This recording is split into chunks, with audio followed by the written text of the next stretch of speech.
ونعوذ بالله من شرور أنفسنا ومن سيئات أعمالنا من يهده الله فلا مضل له ومن يضلل فلا هادي له وأشهد أن لا إله إلا الله وحده لا شريك له وأشهد أن محمدا عبده ورسوله أرسله بالحق بشيرا ونذيرا وداعيا إلى الله بإذنه وسراجا منيرا أما بعد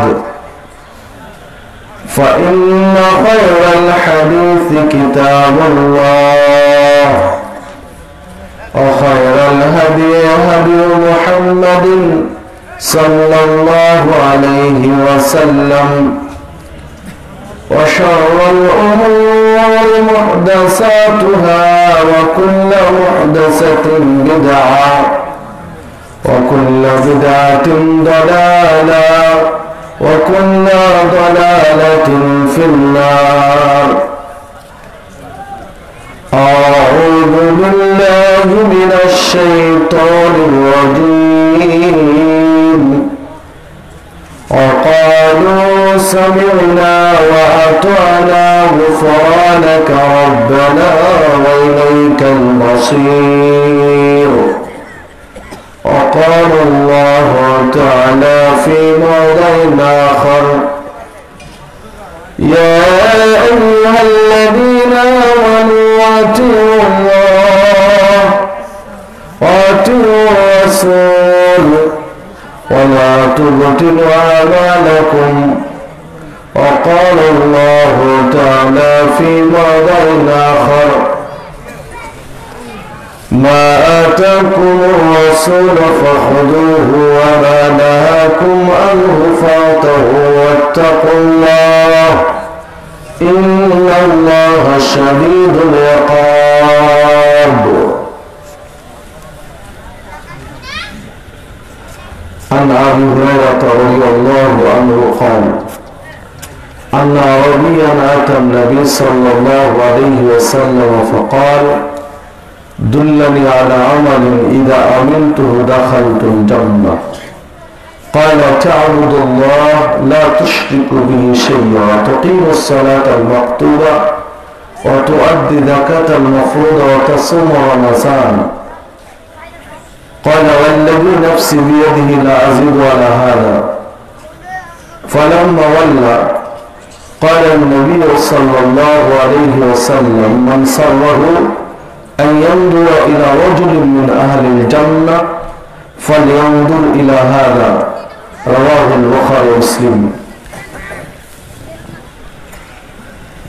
وعن أبي هريرة رضي الله عنه قال قال رسول الله صلى الله عليه وسلم إن الله لا ينظر إلى صوركم وأموالكم ولكن ينظر إلى قلوبكم وأعمالكم.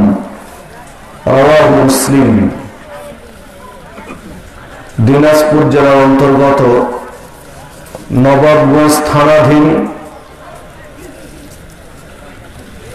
গিলাঝুঁকি লালঘাট হাদিসপাড়া নুরানি হাফেজিয়া ও এতিমখানা মাদ্রাসার উদ্যোগে আয়োজিত অধ্যকার ওয়াজ মাহফিলের সম্মানিত সভাপতি, প্রধান অতিথি, বিশেষ অতিথিবৃন্দ, আমন্ত্রিত ওলামা ইকরাম, শ্রদ্ধেয় মুরব্বিগণ, যুবক ও তরুণ ভাইরা, পর্দার অন্তরালের মা ও ভগ্নীগণ, আমি আপনাদের সামনে কুরআন মাজিদের কয়েকটি আয়াত তেলাওয়াত করেছি। রাসূলুল্লাহ সাল্লাল্লাহু আলাইহি ওয়াসাল্লামের বাণীর মধ্যে হতে কয়েকটি হাদিস উল্লেখ করেছি। এর আলোকে আজকে আমার আলোচনার বিষয় সুন্নাতের অনুসরণের ধরন এবং বর্তমান সমাজ, সুন্নাতের অনুসরণের ধরন এবং বর্তমান সমাজের বাস্তবতা উল্লেখিত বিষয়ের উপরে কুরআন মাজিদ, সহিহ হাদিস এবং প্রাসঙ্গিক কিছু কথা বলে আলোচনার ইতি টানব ইনশাআল্লাহ। ওমা তাওফীকি ইল্লা বিল্লাহ, আলাইহি তাওয়াক্কালতু ওয়া ইলাইহি উনীব। সম্মানিত উপস্থিতি, আল্লাহ রাব্বুল আলামিন আপনাকে আমাকে এইরকম একটি বৈঠকের জন্য নির্বাচিত করেছেন, তাই তার শুকরিয়া আদায় করি আলহামদুলিল্লাহ। আল্লাহ রাব্বুল আলামিনের শুকরিয়া আদায় করে শেষ করতে পারবেন না। একজন মানুষকে তিনি যে কত নিয়ামত দিয়েছেন, সুবহানাল্লাহু আকবার। আপনি দিনাজপুর সদর হাসপাতালে যান, দিনাজপুর সদর হাসপাতালে একবার পুরোটা ঘুরেন, প্রত্যেকটা ইউনিট ঘুরে এক জায়গায় চুপ করে বসে ভাবেন যে আল্লাহ আপনাকে কত বড় নিয়ামত দিয়েছেন সুস্থ জীবন যাপন করার। আপনি হিসাব মিলাতে পারবেন না তাহলে কত নিয়ামত এটা আল্লাহ, এই শারীরিক সুস্থতা। আল্লাহ রাব্বুল আলামিন আপনাকে আমাকে শারীরিক সুস্থতা রেখে এইখানে আসার সুযোগ দিয়েছেন, তাই আবারও তার শুকরিয়া আদায় করে আলহামদুলিল্লাহ। দরুদ ও সালাম বর্ষিত হোক সর্বকালের সর্বশ্রেষ্ঠ মহামানব সাইয়্যিদুল মুরসালিন খাতামুন নবিয়্যিন মুহাম্মদুর রাসূলুল্লাহ, সকলে বলে সাল্লাল্লাহু আলাইহি ওয়াসাল্লাম এর প্রতি। সম্মানিত উপস্থিতি, আল্লাহ রাব্বুল আলামিনের নিকটে এইরকম একটি দ্বীনি বৈঠকের গুরুত্ব অনেক বেশি। কত বেশি তা হিসাব করে বোঝানো যাবে না। সহিহ বুখারীর মধ্যে একটি হাদিস বর্ণিত হয়েছে, আল্লাহ রাসূল সাল্লাল্লাহু আলাইহি ওয়াসাল্লাম বলেছেন, লা বুদওয়াতুন ফিস সাবিলিল্লাহ আল্লাহা খায়রুম মিনাদ দুনিয়া ওয়া মা ফিহা। কোন ব্যক্তি যদি সকালে অথবা সাঁঝে, দিনে কিংবা রাতে একটু সময় আল্লাহর জন্য যদি ব্যয় করে, আল্লাহকে খুশি করার জন্য কিছু সময় যদি ব্যয় করে, তাহলে খায়রুম মিনাদ দুনিয়া ওয়া মা ফিহা, দুনিয়া এবং দুনিয়ার ভিতরে যা কিছু রয়েছে, পৃথিবী এবং পৃথিবীর মধ্যে যা কিছু রয়েছে সব কিছু বিক্রি করে দিয়ে যদি এক পাল্লায় তুলে দেওয়া হয়, আর যে সময়টুকু আল্লাহ সন্তুষ্টির জন্য ব্যয় করা হয়েছে এই সময়টুকু যদি এক পাল্লায় তুলে দেওয়া হয়, তাহলে আল্লাহ সন্তুষ্টির জন্য যে সময়টুকু ব্যয় হয়েছে এইটার ওজন অনেক বেশি হবে গোটা পৃথিবীর চেয়ে। হাদিস সহিহ বুখারী। সম্মানিত উপস্থিতি, আপনার আমার নিয়ত যদি ঠিক থাকে, আন্তরিকতা যদি ঠিক থাকে, ইখলাস যদি ঠিক থাকে, তো গোটা পৃথিবী দিয়ে এই সময়কে কিনে পাওয়া যাবে না। আল্লাহ রাব্বুল আলামিন আপনাকে আমাকে এই সময়টুকুর জন্য কবুল করেছেন, তাই তার শুকরিয়া আদায় করি আলহামদুলিল্লাহ। অনেকের পাশে বাড়ি, অনেকের পাশে ঘোরাফেরা করছে, আল্লাহ কবুল করেননি তাই, আল্লাহ কবুল করেননি তাই, তাই নয় কি? সম্মানিত উপস্থিতি, দেখুন তাবারানী আওসাতের মধ্যে একটি হাদিস বর্ণিত হয়েছে, 1556 নম্বর হাদিস। রাসূলুল্লাহ সাল্লাল্লাহু আলাইহি ওয়াসাল্লাম বলছেন, যেখানে আল্লাহ রাব্বুল আলামিনকে স্মরণ করা হয়, কোরআন মাজিদ তেলাওয়াত হয়, হাদিস পাঠ করা হয়, কোরআন এবং হাদিসের আলোকে দার্স হয়, পর্যালোচনা হয়, এই বৈঠকে যারা শেষ পর্যন্ত উপস্থিত থাকেন, যখন বৈঠক শেষ তখন আল্লাহর পক্ষ থেকে একটা আহ্বান জানানো হয়, আল্লাহর পক্ষ থেকে একটা আওয়াজ দেওয়া হয়, মাগফুরান লাকুম, এবার তোমরা দাঁড়াও, উঠো, যাও তোমাদের জায়গায়, বাড়ি চলে যাও। মাগফুরান লাকুম, কেননা তোমাদের যত পাপ ছিল তা আল্লাহ ক্ষমা করে দিয়েছেন। ক্ষমা করার মালিক কে? ক্ষমা করার মালিক আল্লাহ, একমাত্র মালিক আল্লাহ। ক্ষমা করার নিরঙ্কুশ মালিক আল্লাহ, ক্ষমা করার একচ্ছত্র মালিক আল্লাহ। আল্লাহ ছাড়া আর কেউ আছে ক্ষমা করতে পারে? আছে নাকি? পীর সাহেবরা মনে হয় পারে নাকি? পীর সাহেবরা পারে নাকি? নাউযুবিল্লাহি মিন যালিক। সম্মানিত উপস্থিতি, যে কথা বলছিলাম যে ক্ষমা করার যিনি মালিক তিনি যদি বলেন তোমাদের পাপ ক্ষমা করে দেওয়া হয়েছে, এবার বাড়ি যাও, দুশ্চিন্তার কোনো কারণ আছে? সম্মানিত উপস্থিতি, দ্বিতীয় কথা আল্লাহ রাব্বুল আলামিন বলেন ফাকাদ বুদ্দিলাত সাইয়্যাতুকুম হাসানাত, তোমাদের সমস্ত পাপ নেকি দিয়ে পরিবর্তন করে দেওয়া হয়েছে। সুবহানাল্লাহ, আল্লাহু আকবার। সম্মানিত উপস্থিতি, হতে পারে আজকে একটি বৈঠকের বদৌলতে, একটি মাহফিলের বদৌলতে আপনার সারা জীবনের পাপ ক্ষমা হয়ে যেতে পারে, সারা জীবনের পাপ নেকি দিয়ে পরিবর্তন হয়ে যেতে পারে। সম্মানিত উপস্থিতি, আল্লাহ রাব্বুল আলামিনের কাছে প্রার্থনা জানাই এই পর্যায়ে এসে যে আল্লাহ, তুমি আজকে আমরা যারা উপস্থিত হয়েছি, আজকে মাহফিলের বদৌলতে আমাদের পাপগুলো আল্লাহ তুমি ক্ষমা করে দিও। আজকে এই দ্বীনি বৈঠকের ওসিলায় তুমি আমাদের পাপগুলো নেকি দিয়ে পরিবর্তন করে দিও। আল্লাহ, তুমি আজকে আমাদের এই বৈঠক দ্বীনি মাহফিলটি কবুল করে নিও। যে মাদ্রাসার উদ্যোগে আজকের এই মাহফিল, আল্লাহ তুমি এই মাদ্রাসাটি কবুল করে নিও। যারা জায়গা, জমি, অর্থ, কড়ি, সময়, শ্রম, মেধা, বুদ্ধি দিয়ে সার্বিকভাবে গড়ে তুলেছেন, আল্লাহ তুমি তাদেরকে যাজায় খায়ের দান করিও, সর্বোত্তম প্রতিদান দিও।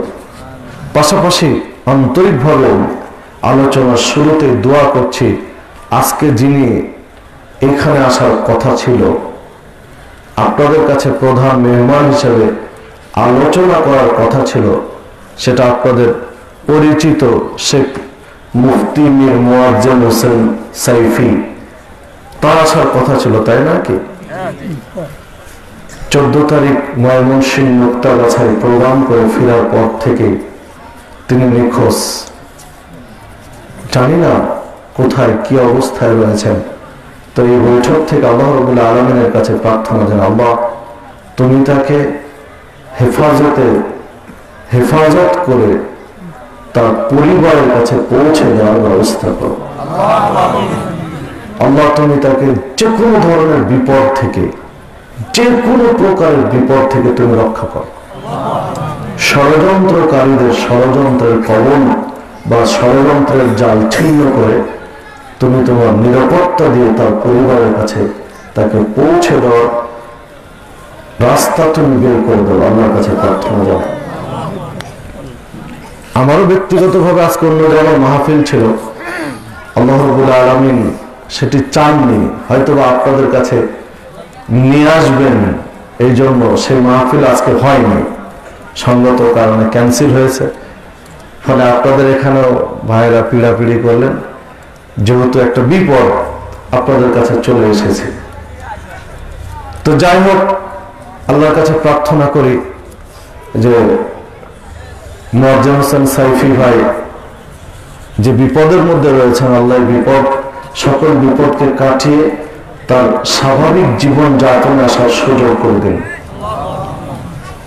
আল্লাহ রাব্বুল আলামিনের কাছে প্রার্থনা জানাই, আল্লাহ তুমি তার পরিবারকে সে পর্যন্ত ধৈর্য ধরার তৌফিক দান করো। সম্মানিত উপস্থিতি, এই পর্যায়ে আপনাদের সাথে মূল আলোচনায় ফিরে যাচ্ছি, যদিও সময় অনেক বেশি হয়ে গেছে, রাত অনেক ভারী হয়ে গেছে, একটু গভীরে গিয়ে আলোচনা করতে চাইলে আর একটু সময় দরকার, মানে আরো একটু আগে উঠা দরকার আর কি। মানে এত রাতে উঠে লম্বা আলোচনা বা কোনো ডিপ আলোচনা করা যায় না, কারণ মানুষের যে একটা ধারণ ক্ষমতা, এখন বেশি গভীর আলোচনা মানে মাথায় ধরার মতো ইয়া থাকে না, পরিবেশ থাকে না, কারণ মানুষের একটা ক্লান্তি বোধ বা একটা গ্রোথ হরমোন, যেটা ঘুমের হরমোন, সেটা অলরেডি আস্তে আস্তে আসা শুরু হয়। তখন যতই ভালো হোক, পেটে যদি ক্ষুধা না থাকে, খাবার যতই ভালো হোক, ও খাওয়ার রুচি আসে না। তো হয়তো তরকারি দেখে 2-1 লোকমা নেই, পেট তো ভরে আছে, ওই খাবারের কোনো আর আগ্রহ আছে? মানে আগে ক্ষুধা লাগে, তো যখন ঘুমের হরমোন চলে আসে তখন আলোচনার মাথায় আসে না, কারণ ঘুমের একটা ভাব চলে আসছে মাথার ভিতরে। তো এই জন্য রাত হয়েছে, একটা সংক্ষিপ্ত আলোচনা করার চেষ্টা করবো ইনশাআল্লাহ। আল্লাহ রাব্বুল আলামিন আপনাকে আমাকে সেখান থেকে বরকত পাওয়ার ব্যবস্থা করে দিন। সম্মানিত উপস্থিতি, কি বিষয় আলোচনা করতে চেয়েছিলাম?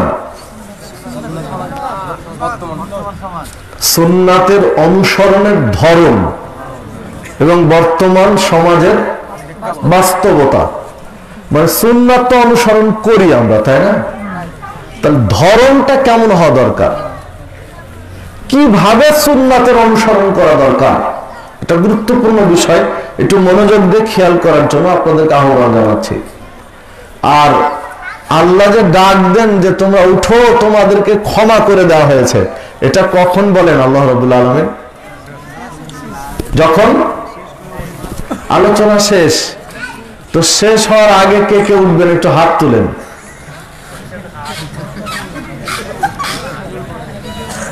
শেষ হওয়ার আগে কে কে উঠতে চান?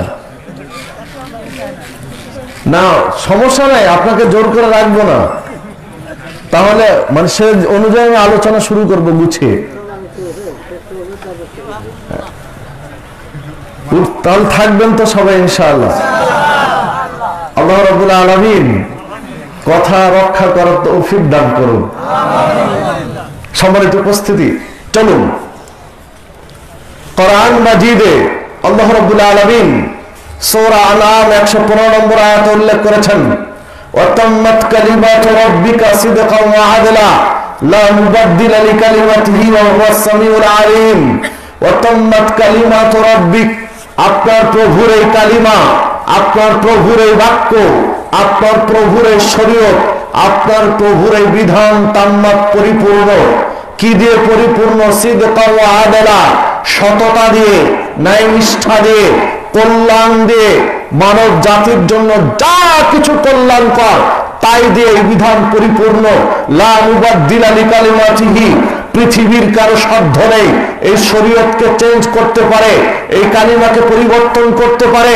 গোটা পৃথিবীর মানুষ যদি ঐক্যবদ্ধ হয়ে যায় যে শরীয়তের কোরআন মাজিদের একটা আয়াত চেঞ্জ করবে, কোরআন মাজিদের একটা বিধান চেঞ্জ করবে, সম্ভব নয়। যারা কোরআন মাজিদের আয়াত চেঞ্জ করার পায়তারা করছে বর্তমান প্রেক্ষাপটে, সাবধান হয়ে যাও, টিকতে পারবে না, গোটা সমূলে বংশ সমূলে যাবে ইনশাআল্লাহ। কারণ কোরআন মাজিদ সংরক্ষণের দায়িত্ব আল্লাহ নিজে নিয়েছেন। নাহনু নাযালনা যিকর ওয়া নাহনু লাহু লাহাফিজুন। সূরা হিজর 9 নম্বর আয়াতে বলছেন, আমি এই জিকির নাযিল করেছি, আমি এর সংরক্ষক। টিকতে পারেনি আব্রাহা, আল্লাহর সাথে পাল্লা দিয়ে। টিকতে পারেনি ফিরআউন, আল্লাহর সাথে পাল্লা দিয়ে। টিকতে পারেনি নমরুদ, আল্লাহর সাথে পাল্লা দিয়ে। যারা ইন্ডিয়ায় চক্রান্ত করছো, রিট করেছো হাইকোর্টে কোরআন মাজিদের বিধান চেঞ্জ করার, সাবধান হয়ে যাও, নতুবা টিকতে পারবে না। ফিরআউন নমরুদের মতো পরিণতি তোমাকে বরণ করতে হবে। সম্মানিত উপস্থিতি, যে কথা বলছিলাম যে দেখুন এই কোরআন মাজিদের প্রত্যেকটা বিধান, এই শরীয়তের প্রত্যেকটা নীতি সরাসরি আল্লাহর পক্ষ থেকে নাজিলকৃত। এইখানে কোনো পরিবর্তন করার সুযোগ নেই, এইখানে কোনো ত্রুটি নেই, একদম কল্যাণকর মানুষের জন্য। এই কোরআন মাজিদের মধ্যে আল্লাহ রাব্বুল আলামিন সুন্নাতের অনুসরণের ধরন কেমন হওয়া দরকার তা বলেছেন। সূরা বাকারা 285 নম্বর আয়াতে উল্লেখ করেছেন, আকালু সামি'না ওয়া আতানা গুফরানাকা রাব্বানা ওয়া ইলাইকাল মাসীর। আকালু, তারা বলে, যারা ঈমানদার, যারা মুত্তাকি, যারা পরহেজগার, যারা দিনদার, যারা তাকওয়াশীল, এই লোকগুলো বলে সামি'না, আমরা শুনলাম, ওয়া আতানা, মেনে নিলাম। শুনলাম আর মেনে নিলাম।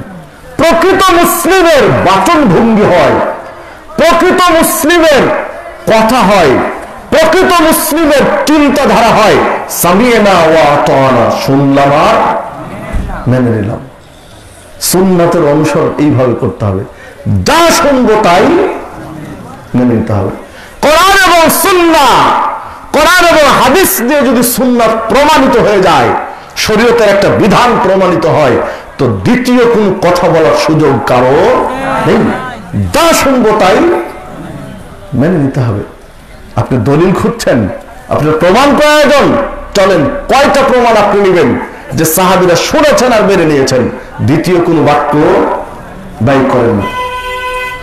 রাসূলুল্লাহ সাল্লাল্লাহু আলাইহি ওয়াসাল্লাম, একটু খেয়াল করে শুনবেন, এরপরে বাস্তবতায় আমি আসছি। রাসূলুল্লাহ সাল্লাল্লাহু আলাইহি ওয়াসাল্লাম মসজিদের মিম্বারে খুতবা দিচ্ছেন, চলন্ত খুতবা, হাদিসের শব্দে বোঝা যাচ্ছে পিছনে কেউ কেউ দাঁড়িয়ে রয়েছেন, কোন সাহাবী পিছনে দাঁড়িয়ে রয়েছেন।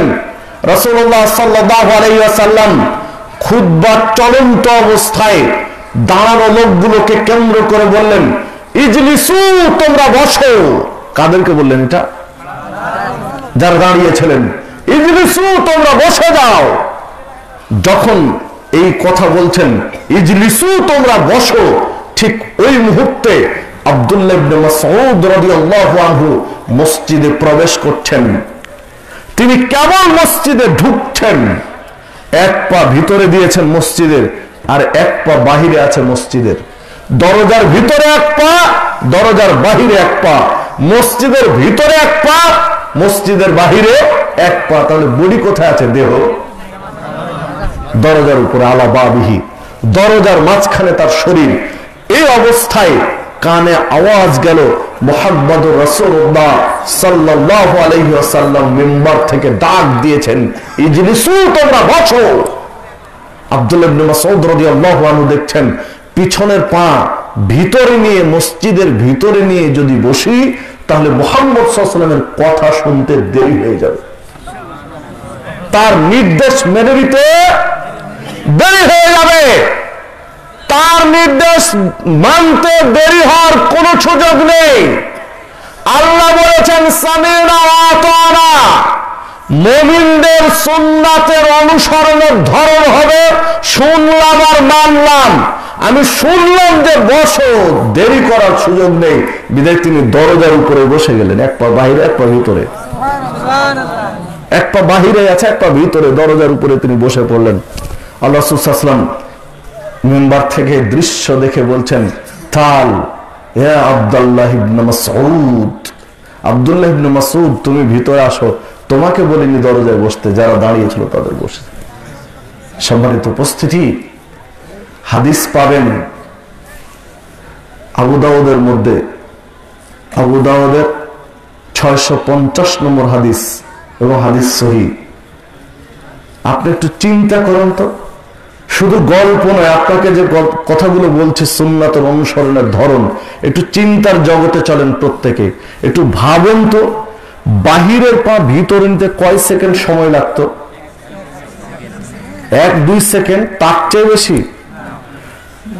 তারা সুন্নাতের অনুসরণের ক্ষেত্রে এত আন্তরিক ছিলেন, রাসূলুল্লাহ সাল্লাল্লাহু আলাইহি ওয়াসাল্লামের সুন্নাহ মেনে নেওয়ার ক্ষেত্রে এত আন্তরিক ছিলেন যে শোনার পরে 2 সেকেন্ড দেরি করেননি। ভিতরে নিয়ে তো বসতে পারতেন সুন্দর হয়ে, বাহিরের পা ভিতরে নিয়ে বসতে পারতেন নাকি? 2 সেকেন্ড দেরি হতো, কিন্তু 2 সেকেন্ড দেরি হবে এটা চান না। আওয়াজ দেওয়ার সাথে সাথে দরজায় বসে পড়েছেন। এটা হলো সুন্নাত মেনে নেওয়ার ধরন। আর বর্তমান সময়ে আসছি কোথায় কি অবস্থা, চলেন দলিল একটা পাওয়া গেল তো নাকি? সামি'না ওয়া আতা'না, শুনলাম আর মানলাম। শোনার সাথে সাথে মেনেছেন না মানেননি? সাথে সাথে মেনে নিয়েছেন। দেখুন রাসূলুল্লাহ সাল্লাল্লাহু আলাইহি ওয়াসাল্লাম সাহাবীদেরকে গড়ে তুলেছেন এইভাবে, সুন্নাত জানার সাথে সাথে মেনে নেওয়া। মক্কা থেকে মদিনায় হিজরত করে এসেছেন। আল্লাহ রাব্বুল আলামিন কিবলা কাবাকে ধরে সালাত আদায় করতে নির্দেশ দিয়েছিলেন মক্কি জীবনে। যখন মদিনায় হিজরত করে আসলেন, আল্লাহ রাব্বুল আলামিন কিবলা চেঞ্জ করে দিলেন। কাবা থেকে কিবলা চলে গেল বাইতুল মাকদাস জেরুজালেমে। কিবলা জেরুজালেমকে করে দিলেন। আল্লাহ রাসূল সাল্লাল্লাহু আলাইহি ওয়াসাল্লাম, সাহাবায়ে কেরাম মদিনার প্রথম জীবনে 16 বা 17 মাস যাবত কাবার দিকে মুখ করে সালাত আদায় না করে বাইতুল মাকদাস জেরুজালেমের দিকে মুখ করে সালাত আদায় করেছেন। এখন আপনাদের কিবলা কোনটা? পশ্চিম কোনটা? কোন দিক? এই দিক না? তো মদিনা থেকে জেরুজালেমটা হচ্ছে সম্পূর্ণ কাবার উল্টো দিকে, মানে সম্পূর্ণ পূব দিকে, উল্টো দিকে আর কি। রাসূলুল্লাহ সাল্লাল্লাহু আলাইহি ওয়াসাল্লাম সাহাবীদের নিয়ে কাবার দিকে মুখ করে সালাত না আদায় করে কাবার উল্টো দিকে জেরুজালেম বাইতুল মাকদাসের দিকে মুখ করে সালাত আদায় করা শুরু করেছেন। 16-17 মাস যাবত চলছে এই আমল। বারবার মুহাম্মদ সাল্লাল্লাহু আলাইহি ওয়াসাল্লাম আসমানের দিকে তাকাতেন, রাসূলুল্লাহ সাল্লাল্লাহু আলাইহি ওয়াসাল্লাম বারবার খেয়াল করতেন, মানে আন্তরিকভাবে চাইতেন কাবা কিবলা হোক, কিন্তু আল্লাহ নির্দেশ নেই, কিছু করারও নেই। 16-17 মাস পরে আল্লাহ রাব্বুল আলামিন তার হাবিব মুহাম্মদ সাল্লাল্লাহু আলাইহি ওয়াসাল্লামের মনের ইচ্ছা পূরণ করে দিলেন, মনের চাহিদা মেনে নিলেন। তিনি আবার কিবলা করে দিলেন কাবা। বাইতুল মাকদাস থেকে চলে আসলো কিবলা আবার কাবার দিকে। রাসূলুল্লাহ সাল্লাল্লাহু আলাইহি সাল্লাম রাত্রের সালাত, ফজরের সালাত কাবার দিকে মুখ করে কাবাকে কিবলা ধরে আদায় করলেন। যদি ফজরের সালাত কাবার দিকে মুখ করে আদায় করলেন, তাহলে এশা কোন দিকে করেছিলেন? মনে হয় বুঝাতে পারলাম না। উল্টো দিকে, তারা উল্টো দিকে করেছিলেন। আর ফজরে করলেন পশ্চিম দিকে, কাবার দিকে। তখনকার যুগে মাইক ছিল না, এই মোবাইল বা সামাজিক যোগাযোগ আধুনিক কোন মাধ্যম ছিল না। যোগাযোগের মাধ্যম হলো চিঠি। চিঠি, রাষ্ট্রীয় ফরমান চিঠির মাধ্যমে জানাবেন, তাও পৌঁছাবে কি দিয়ে? দ্রুতগামী যানবাহন, ঘোড়া, তাহলে উট, গাধা। ক্ষেত্র বিশেষ কোন কোন রাজা বাদশার পাখি ছিল, কবুতর, এই জাতীয় চিঠি আদান প্রদানের প্রশিক্ষিত কবুতর বা এই জাতীয় পাখি দিয়ে। সবার তো উপস্থিতি, কি কাবা এখন কিবলা হয়েছে, এইটা মানুষকে জানিয়ে দিবেন, এইটা জানানোর কোন আধুনিক যন্ত্রপাতি মিডিয়া ছিল না, জানবে মুখে মুখে। মদিনা থেকে 5-6 কিলোমিটার দূরে, যেটাকে এখন বলা হয় মসজিদে কিবলাতাইন, এই মসজিদে সালাত চলছে, জোহর কিংবা আসরের সালাত। একজন সাহাবী, মদিনার সাহাবী চলে যাচ্ছেন ওই মসজিদের পাশ দিয়ে, কোন এক প্রয়োজনে, তার প্রয়োজনে চলে যাচ্ছেন, আর ওই মসজিদে সালাত চলছে। যখন মসজিদের কাছে গেলেন সাহাবী, যেই সাহাবী রাসূল সাল্লাল্লাহু আলাইহি সাল্লামের সাথে কাবার দিকে মুখ করে সালাত আদায় করেছেন, ওই সাহাবী যখন মসজিদ পার হচ্ছেন, তখন দেখছে ওই মসজিদে সালাত চলছে। তারা এখনো জানে না যে কাবা কিবলা হয়েছে, বিধায় তারা কোন দিকে আছে? জেরুজালেমের দিকে, বাইতুল মাকদাসের দিকে। এখন ইনি দেখলেন রাসূল সাল্লাল্লাহু আলাইহি ওয়াসাল্লাম বলেছেন, বাল্লিগু আন্নী ওয়ালাউ আয়া। সহিহ বুখারীর হাদিস, আমার পক্ষ থেকে একটি বাণী জানা থাকলেও জানিয়ে দাও। তো উনি দেখলেন এখন সত্যটা প্রকাশ করা আমার দায়িত্ব, কিবলা চেঞ্জ হয়ে কাবা করা হয়েছে, তো জানিয়ে দাও আমার দায়িত্ব।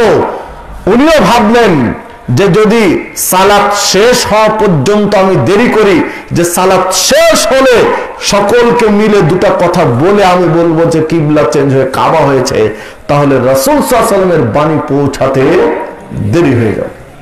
এই দেরি করার সুযোগ নেই, আমি আমার দায়িত্ব পালন করি, জানিয়ে দেই। ওরা মানবে কি মানবে না সেটা তাদের দায়িত্ব, মানলে মানবে, না মানলে না মানবে, আমার কথা আমি বলে দিই। উনি বলছেন, হাদিসের রাবী বলছেন যে আমি ওখানে দাঁড়িয়ে উপস্থিত মুসল্লিদেরকে নিয়ে, মুসল্লিদের লক্ষ্য করে বললাম, আল্লাহকে সাক্ষী রেখে বলছি, আল্লাহকে সাক্ষী রেখে বলছি, নবী মুহাম্মদ সাল্লাল্লাহু আলাইহি ওয়াসাল্লামের সাথে কাবার দিকে মুখ করে সালাত আদায় করে আসলাম। কাবাকে কিবলা ধরে কাবার দিকে মুখ করে সালাত আদায় করে এসেছি, আল্লাহকে সাক্ষী রেখে বলছি। এই কথা যখন আমি ঘোষণা দিলাম, তখন ইমাম মুসল্লি সকলে রুকু অবস্থায় ছিলেন।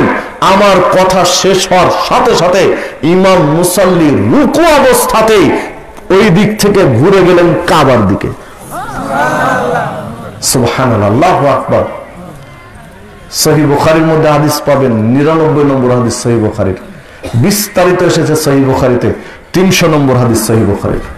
সম্মানিত উপস্থিতি, আপনি একটু কল্পনা করেন তো, জানলেন কাবা হয়েছে কিবলা, কিবলা পরিবর্তন করে কাবা করা হয়েছে, জানলেন কখন আর মানলেন কখন? রুকু অবস্থায়। জানলেন রুকু অবস্থায়, মানলেন রুকু অবস্থায়। আপনি আমি যদি হতাম তাহলে মাথায় কত যুক্তি কিলবিল কিলবিল করতো, তা হিসাবের বাইরে। প্রথম চিন্তা করতাম যে ঠিক আছে, এই আসরের সালাত পড়ে নেই, মাগরিব থেকে কাবার দিকে ঘুরে পড়বো। চিন্তা করতাম না? কেন আমরা তো এক একজন বুদ্ধিজীবী। শরীয়তের ক্ষেত্রে অন্য জিনিস বুঝি আর না বুঝি, শরীয়তের ক্ষেত্রে প্রত্যেকে এক একজন বুদ্ধিজীবী। চায়ের স্টল গুলোতে বসে গেছে মানে এক একজন মুফতি। কোরআন সুন্নাহ, কোরআনের উচ্চারণ পারে কিনা সেটা পরের কথা, সূরা ফাতিহা পড়তে জানে কি জানে না সেটা পরের কথা, কিন্তু গল্পের ধরনে এক একজন মুফতি বসে আছে। শরীয়ত নিয়ে বাকবিতণ্ডা চলছে চায়ের স্টলে। সম্মানিত উপস্থিতি, যে কথা বলছিলাম, চিন্তা করতাম আমরা হলে হয়তোবা যে এই সালাত পড়ে নেই, মাগরিব থেকে ঘুরে যাব, না হলে অন্তত রুকু থেকে দাঁড়িয়ে ঘুরবো। রুকু অবস্থায় ঘোরার চিন্তা খুব কঠিন, কারণ সালাত তো চলছে জামাতে, তাই না? যদি এই দিক থেকে এই দিকে ঘুরতে হতো তাহলে সহজ ছিল, এই দিক থেকে এদিকে ঘোরা। এই দিক থেকে যদি এই দিকে ঘুরতে হতো তাও সহজ ছিল, কিন্তু পিছন থেকে ঘোরা কিন্তু অনেক কঠিন, একদম পুরো রাউন্ড করে ঘুরতে হচ্ছে, তাই না? ওই মুখ থেকে এই মুখে ঘোরা মানে পুরো রাউন্ড করে ঘুরছে। একাকি যদি হতো তাও কথা, জামাতে কিন্তু ঘুরছে, সালাত তো জামাতে চলছে, জামাতে ঘুরে যাচ্ছে। সম্মানিত উপস্থিতি, তারপরে দেখুন দাঁড়িয়ে ঘোরা কিন্তু সহজ ছিল, দাঁড়ানো অবস্থায় ওই দিক থেকে ওদিকে ঘোরা সহজ, কিন্তু রুকু অবস্থায় ঘোরা কিন্তু কঠিন। তারপরেও সাহাবীরা দেরি করেনি, কেউ দ্বিমত করেনি, কোন বুদ্ধিজীবী বলেনি যে না একটু অপেক্ষা করি। আমাদের মতো বুদ্ধিজীবী এত চিন্তা বা এত মানে বাঁকা চিন্তা কোন সাহাবী করতেন না রাদিয়াল্লাহু আনহুম। সম্মানিত উপস্থিতি, যে কথা বলছিলাম, সাহাবীরা যখনই জানলেন কাবা কিবলা হয়েছে, কিবলা পরিবর্তন, তখনই মেনে নিয়েছেন। হাদিস সহিহ বুখারী। তাহলে শোনার সাথে সাথে মেনে নেওয়া সুন্নাত, মেনে নেওয়ার ধরন হচ্ছে শোনার সাথে সাথে মেনে নিতে হবে। দলিল তো পাওয়া গেল নাকি? কয়টা হয়েছে? দুইটা। সম্মানিত উপস্থিতি, চলুন রাসূলুল্লাহ সাল্লাল্লাহু আলাইহি ওয়াসাল্লামের সাহাবী আবু তালহা রাদিয়াল্লাহু আনহু, তার বাড়িতে মদের আসর বসেছে, তখনও মদ হারাম হয়নি। জাহেলি যুগে মদ তারা খেতেন অনেকেই, ইসলাম গ্রহণ করার পরেও খেতেন, কেননা তখনও হারাম ঘোষণা করা হয়নি। আবু তালহা রাদিয়াল্লাহু আনহু জান্নাতের সুসংবাদ প্রাপ্ত 10 জন সাহাবীর একজন, তার বাড়িতে মদের আসর বসেছে আর মদ পরিবেশন করছেন আনাস রাদিয়াল্লাহু আনহু। মদ পরিবেশন করছেন, আবু তালহা রাদিয়াল্লাহু আনহুকে পাত্রে মদ ঢেলে দিয়েছেন। আবু তালহা রাদিয়াল্লাহু আনহু মদ খাবেন চুমুক দিয়ে, ঠিক এই মুহূর্তে বাইরে চিৎকার দিয়ে কেউ যেন কিছু বলছে। মীর মুয়াজ্জম হোসেন সাহেবকে পাওয়া গেছে। পাওয়া গেছে কোথায়? আপনার লেটেস্ট নিউজ। তো আচ্ছা, যাক, ছোট্ট একটা ঘোষণা দেই। আলহামদুলিল্লাহ, আলহামদুলিল্লাহ, মীর মুয়াজ্জম হোসেন সাহেবকে পাওয়া গেছে। দীর্ঘ সময় তিনি মানে নিখোঁজ থাকার পরে পাওয়া গেছে। কোথায় কিভাবে তা এখনো জানা যায়নি। এই তথ্যটা পাওয়া গেল যে ওনাকে পাওয়া গেছে। আল্লাহ তাকে হেফাজত করুন এবং পরিবারের কাছে পৌঁছে দিন, নিরাপদে পৌঁছে দিন দোয়া করে। এরপরে আরো আপডেট পেলে তারপর আপনারা জানবেন। তো যে কথা বলছিলাম, রাসূলুল্লাহ সাল্লাল্লাহু আলাইহি ওয়াসাল্লামের সাহাবী আবু তালহা রাদিয়াল্লাহু আনহু মদের পাত্র নিয়েছেন, চুমুক দিবেন, পান করবেন, বাহিরে চিৎকার দিয়ে কেউ কিছু ঘোষণা দিচ্ছে। তখন উনি বললেন আনাস রাদিয়াল্লাহু আনহুকে, আনাস রাদিয়াল্লাহু আনহু বাইরে যাও, দেখো তো কে কি ঘোষণা দিচ্ছে। এখনো যদি আজানের বাহিরে, আজানের সময় নয়, অথচ মাইকে কেউ কিছু বলে তো গ্রামের নারী পুরুষ সবাই কান খাড়া করে শুনি না যে কি ঘোষণা, কেউ বুঝি মারা গেছে, নয় কিছু ঘটেছে, সবাই তো শুনি, কারণ এটা তো মাইক চলার সময় নয়।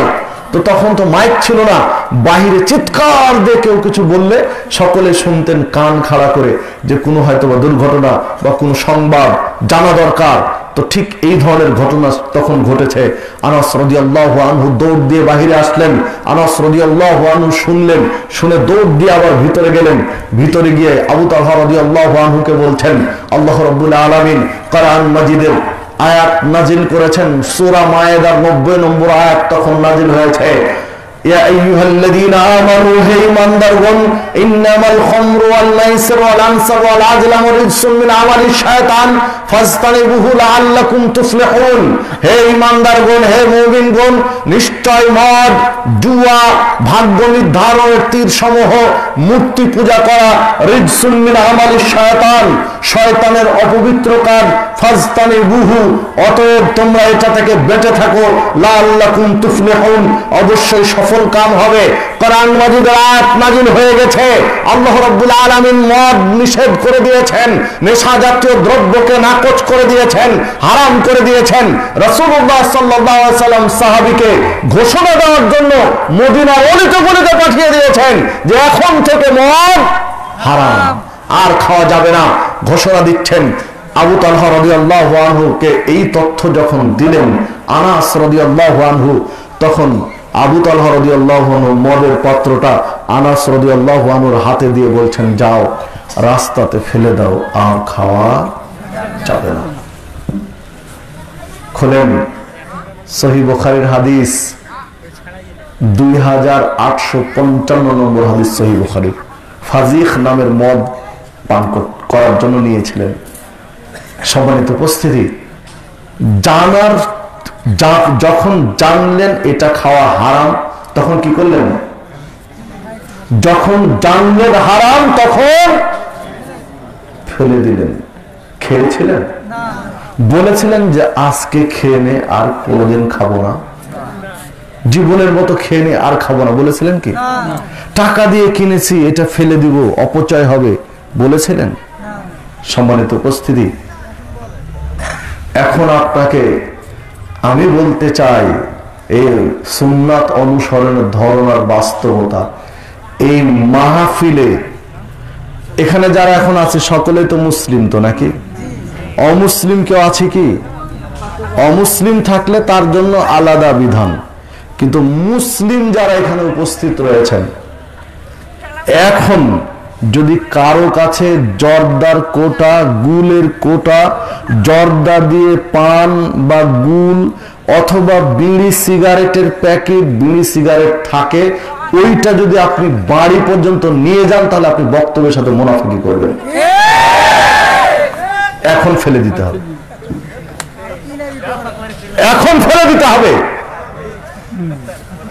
খাওয়ার আগ দিয়ে জানলেন, আপনাকে হাদিস পেশ করেছে সহিহ বুখারী হাদিস, নাম্বারও বলে দিয়েছে সহিহ বুখারীর নাম্বার। খার ঢেলেছেন, পান করার জন্য নিয়েছেন, চুমুক দিবেন, জানলেন হারাম, ফেলে দিয়েছেন। আর আপনি এই জিনিস বাড়িতে নিয়ে যেয়ে ফেলবেন, চিন্তা করছেন? আপনি পকেটে করে নিয়ে যাবেন? সম্মানিত উপস্থিতি, এই নিফাকি ছাড়তে হবে। এই মুনাফিকের আচরণের কারণে মুসলিমদের আজকে 12টা বেজেছে, এত সমস্যা। কারণ এইসব গাদ্দারি চিন্তা ভাবনার কারণে আপনার আমার কাজে কোনো বরকত নেই। সম্মানিত উপস্থিতি, এখনো তো আপনাকে বলিনি যে পেটের মধ্যে থাকলে ফেলে দিতে হবে। চলেন রাসূলুল্লাহ সাল্লাল্লাহু আলাইহি ওয়াসাল্লামের সাহাবী আবু বকর সিদ্দিক রাদিয়াল্লাহু আনহু, এই বাচ্চাগুলো কথা বলছে, একটু পাশে যারা আছেন কথা বললে বাহিরে বলুন। রাসূলুল্লাহ সাল্লাল্লাহু আলাইহি ওয়াসাল্লামের সাহাবী আবু বকর সিদ্দিক রাদিয়াল্লাহু আনহুর একটা গোলাম ছিল, কৃতদাস ছিল। তিনি তার উপার্জন থেকে কিছু কিনে নিয়ে এসে দিতেন মাঝে মধ্যে, আবু বকর সিদ্দিক রাদিয়াল্লাহু আনহু খেতেন। একদিন কিছু খাবার কিনে নিয়ে এসেছেন, আবু বকর সিদ্দিক রাদিয়াল্লাহু আনহু খাবার খেয়েছেন। খাবার খাওয়া যখন হয়ে গেছে তখন কৃতদাস বলছেন, জনাব আপনাকে তো বলতে ভুলে গেছিলাম, খেয়াল ছিল না, এই খাবার এমন কোন উৎস থেকে নিয়ে এসেছে আপনি কি জানেন তো বলো। তখন উনি বলছেন যে আমি জাহেলি যুগে গণকি কাজ করতাম, গণক ঠাকুরের কাজ করতাম, জ্যোতিষীর কাজ করতাম, মানুষের হাতের রেখা দেখে মানুষের হাত গুনে তার ভাগ্যের ভালো মন্দ বলতাম। আছে না গণক ঠাকুর, জ্যোতিষী, ওই যে রাশি চক্র আছে না, রাশি চক্র দেখে কে বলতে পারে কয়টা বিয়ে হবে, কয়টা বাচ্চা হবে, টাকা পয়সা কেমন হবে, ইত্যাদি ইত্যাদি। মানে বেউকুব গোটা দুনিয়ার মানুষের সব ভাগ্য জানে, আর বেউকুব নিজেরটা জানে না, পথের ভিখারি নিয়ে বসে আছে পথে পথে। তুমি এত কিছু জানো তো তোমার ভালো কোনটা, তুমি ওইটা উদ্ধার করে নিয়ে চলে যাও বাড়িতে, যে তোমার ভালো এটা ভালো আছে, ভালোগুলো জমা করে বাড়িতে বসে থাকো। তুমি কেন পথের ভিখারি রাস্তায় মানুষের দাঁড়ে দাঁড়ে ঘুরছো? মানে কত বড় প্রতারণা, হিসাব করেছেন? সম্মানিত উপস্থিতি, এইটা জাহেলি যুগ থেকে আছে, এখনকার নয়। মানে ওই এই বেউকুবদের বংশ জাহেলি যুগ থেকে চলছে, এই যারা রাশি চক্র বা হাতের রেখা দেখে যেগুলো বলছে। সম্মানিত উপস্থিতি, উনি বলছেন আমি জাহেলি যুগে হাতের রেখা দেখে গণকি করে জ্যোতিষী করে ইনকাম করতাম, এই ইনকাম দিয়ে উপার্জন দিয়ে আমার সংসার চালাতাম। মাঝখানে এসে একজনের হাতের রেখা দেখেছিলাম, বাকিতে নগদ ছিল না। মানে বাকি ব্যবসা ওই যুগ থেকে আছে,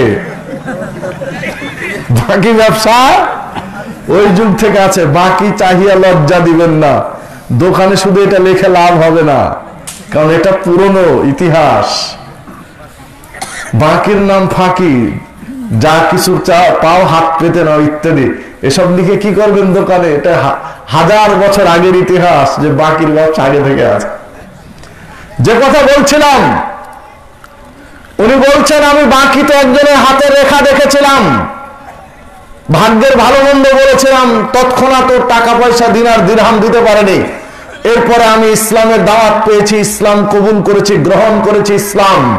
এর মধ্যে হঠাৎ আজকে বাজারে গিয়ে ওই লোকের সাথে দেখা, তখন ওই লোক বলছে ভাই আপনি তো আমার কাছে কিছু পয়সা পাতি পাবেন, এই এই কাজ বাকি ছিল, ওই বাকি টাকা পরিশোধ করেছে, আর এই বাকি টাকার দিয়ে আমি খাবার কিনে নিয়ে এসে দিয়েছি, যে খাবার আপনি খেয়েছেন। জ্যোতিষী গণক ঠাকুরি করা কি শিরক, শুধু হারাম নয়, এটা শিরক।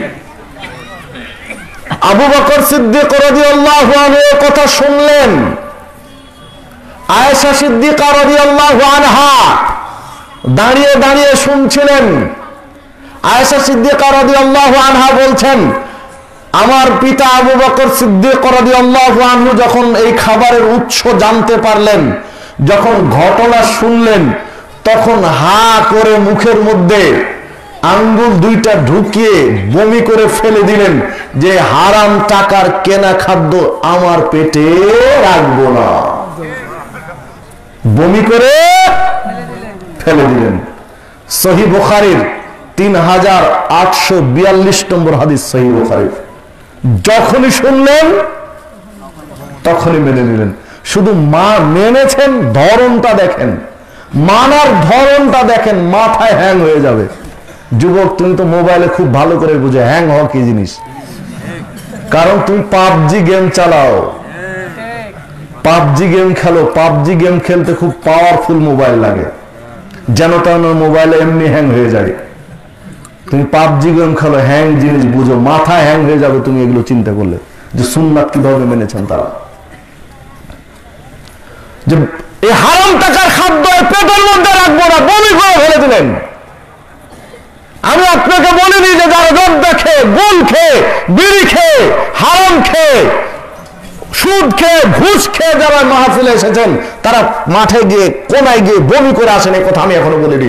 তবে এখন বলছি আপনাকে, যাদের মুখে জর্দা দেওয়া পান আছে এখন ফেলে দেন, না হলে আপনি বক্তব্যের সাথে মুনাফিকি করছেন। জর্দা দেওয়া পান যদি মুখের মধ্যে থাকে এখন ফেলে দিতে হবে। বমি করে ফেলতে বলিনি, কিন্তু মুখেরটা ফেলে দিতে হবে। কারণ আপনি এগুলো হারাম জানার পরে, নেশা জাতীয় দ্রব্য হারাম জানার পরে দ্বিতীয়বার আরেকবার দাঁত দিয়ে চাপ দিবেন, এটা সুযোগ কোন মুসলমান বাচ্চার নেই।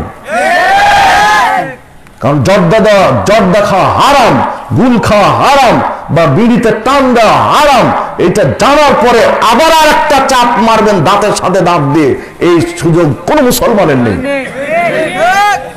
পেটেরটা যেটা হয়ে গেছে গেছে গেছেই, ওটা না হয় বাদই দিলাম।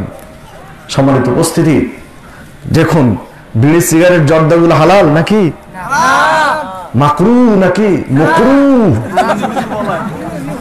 কি তাই? সম্মানিত উপস্থিতি, না, হ্যাঁ, যারা খায় তাদের খাওয়ার একটা ধান্দা হলো মাকরু ফতোয়া দেওয়া, আর না হলে ওস্তাদ খায় পিঠ বাঁচানোর জন্য তারা মাকরু ফতোয়া দিয়েছে। এখন হলো খায়, বিড়ি খায় বা জর্দা খায় বা গুল খায়, এখন খুতবায় মেম্বারে যদি বলে যে জর্দা, গুল, বিড়ি, সিগারেট এগুলো হারাম, তো পিঠ থাকবে? ও নিজেই খায়, পিঠ থাকবে না চাকরি থাকবে? ওই পিঠ চাকরি বাঁচানোর জন্য মাকরু ফতোয়া দিয়ে একটা খাওয়ার রাস্তা করে রেখেছে, খাওয়ার একটা রাস্তা চালু রেখেছে। সম্মানিত উপস্থিতি, যে কথা বলছিলাম, বিড়ি সিগারেট জর্দা গুল এগুলো মাকরু নয়, এগুলো হারাম, এগুলো হারাম। সহিহ মুসলিমের 5336 নম্বর হাদিস, আর রাসূল সাল্লাল্লাহু আলাইহি ওয়াসাল্লাম বলছেন, কুল্লু মুসকিরিন খামরুন ওয়া কুল্লু খামরিন হারাম। প্রত্যেকটা নেশা জাতীয় দ্রব্য মদ, আর প্রত্যেকটা নেশা জাতীয় দ্রব্য হারাম। সহিহ বুখারীর 7172 নম্বর হাদিস, কুল্লু মুসকিরিন হারাম, প্রত্যেকটা নেশা জাতীয় দ্রব্য হারাম। ইবনে মাজাহ 3393 নম্বর হাদিস, মা আসকারা কাসীরুহু ফাকালিলুহু হারাম।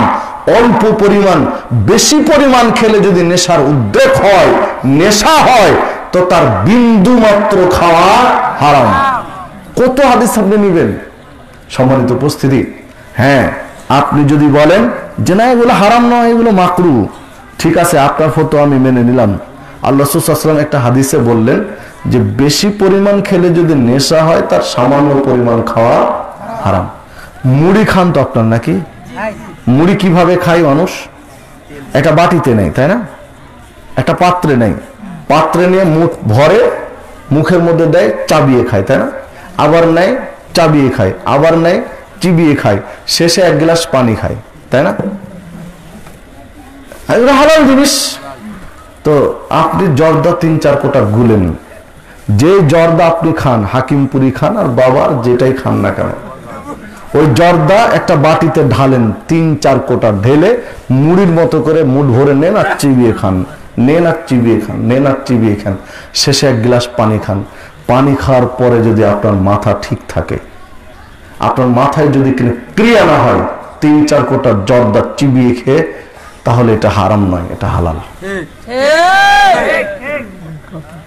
বুঝা গেল কি? কারণ বেশি পরিমাণ খেলে যদি নেশা হয়, তার সামান্য পরিমাণ হারাম। তাহলে নেশা কি নেশা নয়, কি দিয়ে প্রমাণ হবে? বেশি করে খেয়ে। কি করে? বেশি করে খেয়ে। এটাকে অনেক মুহাদ্দিস বলেছেন অঞ্জলি। এটা হলো একটা অঞ্জলি। তো এক অঞ্জলি, আমি তো 3 কোটা বলেছি, 3-4 কোটা বলেছি, আরো বেশি লাগবে এক অঞ্জলি, তাই না?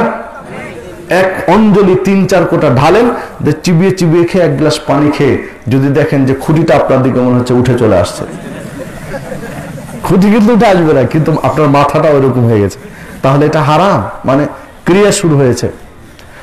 আপনি যে গুল খান, আপনার গুল দিয়ে পরীক্ষা করেন, এক গ্লাস পানিতে 4-5 কোটা গুল ঢালেন, দিয়ে শরবত করেন সুন্দর করে চামচ দিয়ে, এরপরে ওই 1 গ্লাস পানি খেয়ে নেন, 5 কোটা গুলওয়ালা পানি দিয়ে যদি দেখেন যে গাছপালা সব আপনার দিকে চলে আসছে, তাহলে সমস্যা, মানে মাথায় কাজ শুরু হয়ে গেছে, মানে এটা হারাম। মানে জর্দার একটা দানা খাওয়া হারাম। তখন বেশি করে খেয়ে যদি মাথায় এলোমেলো হয় তো একটা দানা খাওয়া হারাম, বুলের একটা মানে একটা অংশ দাঁতের মধ্যে দেওয়া হারাম। বিড়িখোর আপনার বিড়ি দিয়ে পরীক্ষা করেন, আমার কাছে আসা লাগবে না। আপনি বড় পরীক্ষক, আপনি 5 প্যাকেট বিড়ি একবারে নেন, আপনি যে বিড়ি খান ওটা দিয়ে পরীক্ষা করেন, আপনি যে সিগারেট খান ওটা দিয়ে পরীক্ষা করেন। 5 প্যাকেট বিড়ি একবারে খান, একটার পর একটা ধোঁয়া ভিতরে নেন, একটার পর একটা ধোঁয়া ভিতরে নেন, ধোঁয়া দিয়ে পেট ভরে দেন, ধোঁয়াতে একদম পেট ভরে দিয়ে যদি দেখেন যে না মাথা কেমন কেমন করছে, তাহলে বিড়িতে একটা টান দেওয়া হারাম। কারণ বেশি খেয়ে যদি নেশা হয় তার সামান্য পরিমাণ হারাম। যদি বলেন না এই পরীক্ষা যথেষ্ট হলো না, আমার কাছে পছন্দ না, আরো পরীক্ষা আছে। আজকে বিড়ি রজ নয়, সুন্নাতের অনুসরণ আর বাস্তবতাটা আমি বলছি আপনাকে, সাহাবীদের বাস্তবতা আর আমাদের বাস্তবতা। বিড়ি রজ নয়, বিড়ি রজ শুনলে আপনি আমার নাম দিয়ে সার্চ দেন, আমার নাম তো জানেন নাকি, আমার নাম ফুল নাম দিয়ে সার্চ দেন, বিড়ির উপরে একটানা 1 ঘন্টা ওয়াজ আছে শুধু নেশা জাতীয় দ্রব্যের উপরে, 1 ঘন্টা 1.5 ঘন্টা ওয়াজ আছে শুধু নেশার উপরে। ওইখানে আপনি বিস্তারিত তথ্যগুলো দেওয়া আছে। আজকে তোর উপরে নাই, একটা সাইড লাইন কথা বলছি আর কি, শুধু সুন্নাতের অনুসরণ বাস্তবতা।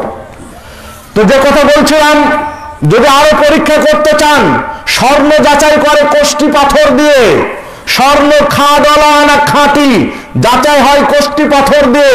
বিড়ি সিগারেট জর্দাগুলো হালাল না হারাম কোষ্টি পাথরওয়ালা বডি দিয়ে যাচাই বাছাই করতে হবে। কি দিয়ে?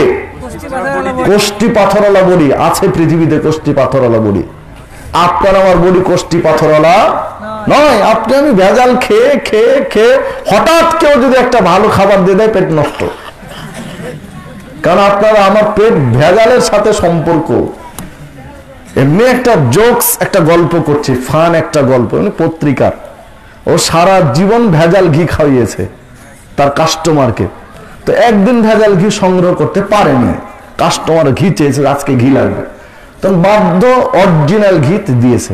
ঘি খেয়ে পেট নষ্ট, পেটে সয়নি অরিজিনাল।